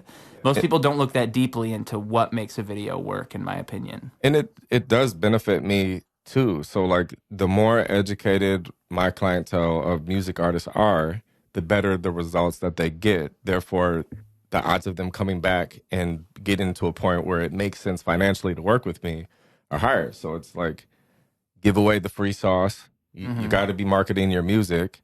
Because what I realized too with the studio was a lot of times artists would come to the studio for like a short time, a month or two, and then they kind of fall off for like a year. It's like, why did they fall off? Because they came to the studio, they spent all their money, they didn't see success with the music that they put out because they didn't know what the fuck they were doing. So then they quit, or they went back, or, they ran out of money. So then they come back a year later, and then they try to do it again, but they're repeating the same shit that they did before that didn't work. And then it doesn't work again. So I'm like, yo, I want to give the free game to help them see better results with their music, because if they're coming to the studio and investing in their music, and then they know what they're doing with promoting it, marketing it, and they're seeing good results, they're going to come back to the studio, or they're going to have me do their next video because it's working. So it's like, I want you to win. I want the music artist to win, because then I win, because we both win. Like, I want it to make sense, and I hate it when 90% of the time when music artists book a call about music videos, it just doesn't make sense for them. And I'm open, where I'll tell them, bro, if I'm your financial advisor, it doesn't make sense. Like how there's levels to shit. The level that you're at right now, if I was you, I would get 10 $300 music videos for $3,000, then have me do one, because I would do that first. So now you have 10 fucking songs out for one. You have 10 videos out for two. So you're building up your library. Then it probably makes more sense to come back to me to shoot your video, because you have a library. So when the one that I do for you, let's say that works, and that's the song that takes off because you have this professional presentation, now you have 10 other videos that people can discover, so they can actually become a fan, and 10 other songs they can listen to. So it's like having that type of shit in place, where most of the time when people reach out to me, they have nothing in place, like no type of audience, subscriber count, song library. It's just like, bro, where you're at right now, you got to find the local cheap guy. It just doesn't make sense at all. And so I've even had it to where people got offended, like, you don't want my money? Is my money not good? I'm looking out for you. I could just be like, yeah, let's run it. We're going to shoot a nice-ass music video. You're going to get 50 views. And you would say afterwards, if you could spend that money again, would you have? Probably not, right? Because you didn't see the results. The results you want are to get it viewed and seen by people, but that's shit that you can do for free on your own with your phone. And that's that whole, on the crackalack.com website, with that training, to show them, like, do this shit first. This can get you some followers. This can get you some traction with the music you already have out. Do this for free, then come to me to shoot the music videos, Yeah, yeah, and there was a podcast clip that I posted. I think you liked it. It was on one of my Facebook stories, and it's basically that piece of advice. Like, if you're a smaller artist, 'cause this is what I do. I just grab a clip for my song and I film endless promos for that one clip of that one song. Yeah. So I'm just tirelessly promoting this song until we move on to the next one, and we'll just do that for a while. Because what's the point in me?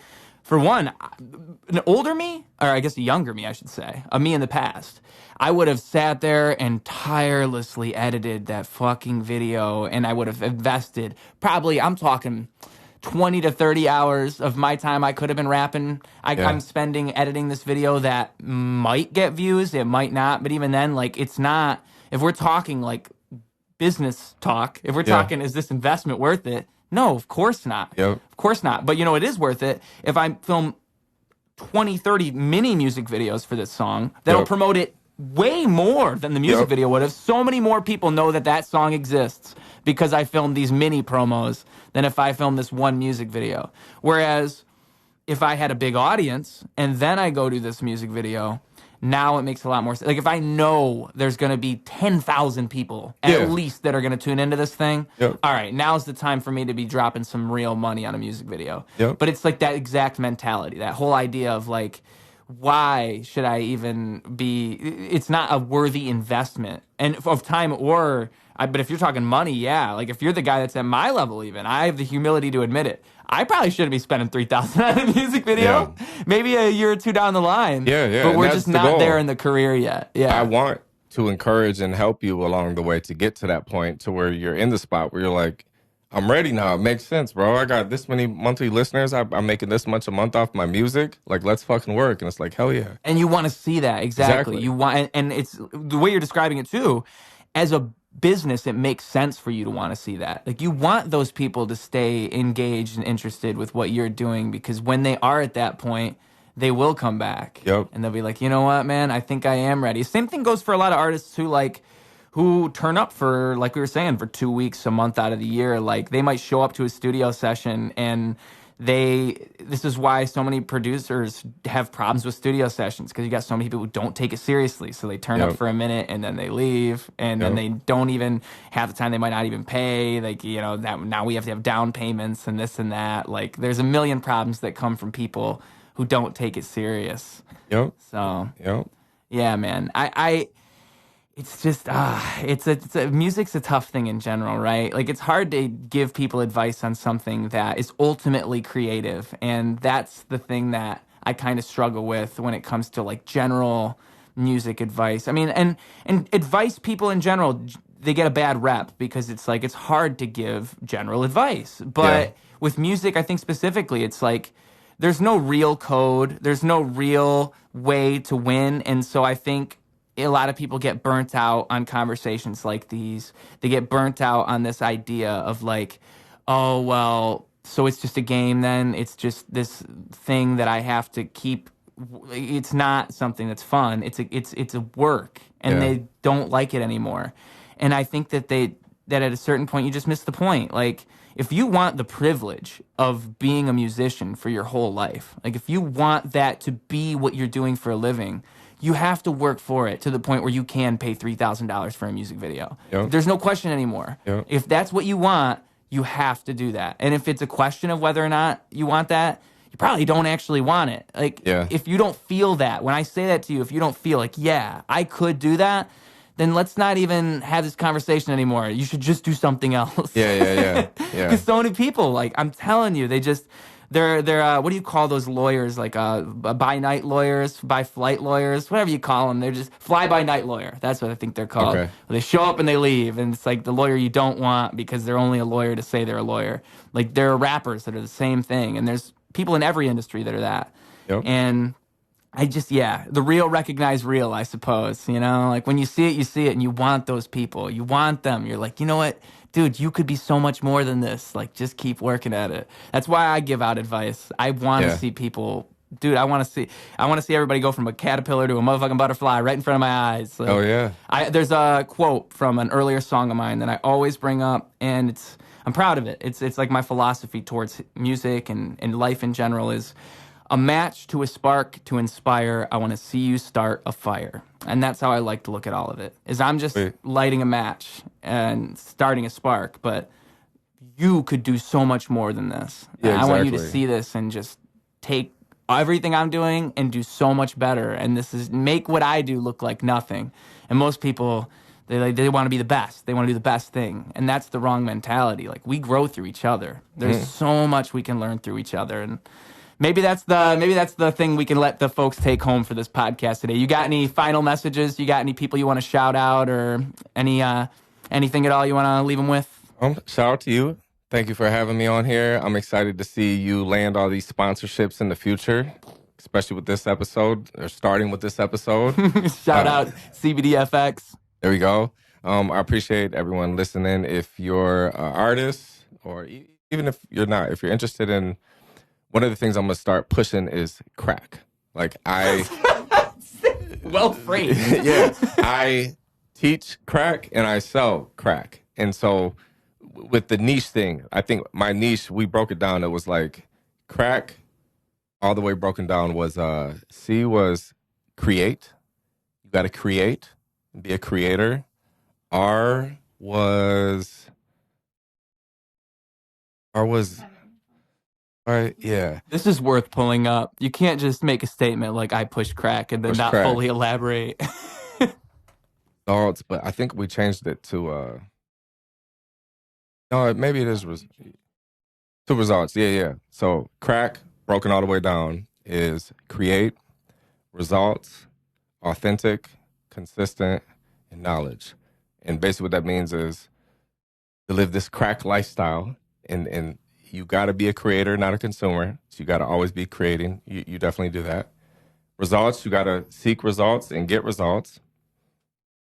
Being authentic, how we're saying, being real, being transparent, no poker face, got to be authentic. And also, that gives you longevity, because you can always continue being yourself, versus if you're not being authentic and you're being fake, you're going to have a hard time turning it on, turn it off. It's just, if you're you and you're authentic, you don't have to worry about that. Consistent, to get any type of results, you have to be consistent. Being consistent, this is episode 66, man. So many people wouldn't have even started a podcast. Not only did you start a podcast, you have 66 episodes. You're a bad motherfucker. And then knowledge. You can't be dumb. You have to be smart. You have to seek, what did I say? Prioritize learning and education and wisdom. So you got to be knowledgeable. Seek knowledge. So crack. All of my courses are going to be less than $100, and on my website, crackalack.com. And I'm going to have an area also where you can work with me. So the different services I offer, it's just going to say like work with me, music video, beats, this, that, and other. So crackalack.com, reach out. Check out my YouTube channel, Cracka Lack TV. I'm on Instagram, crack_lack. Me and my wife are starting a podcast, Growing With The Bozzos. And yeah, I appreciate you guys all for tuning in, and hopefully you guys learned something. I know they did. Thank you guys so much for watching this whole thing. You just listened to us talk for a whole 3 hours. You're amazing. Go outside, go touch some grass, go do something valuable with your life. I'm worried about you, all right? Thank you so much. Ruse Radio, clocking out. Ain't nobody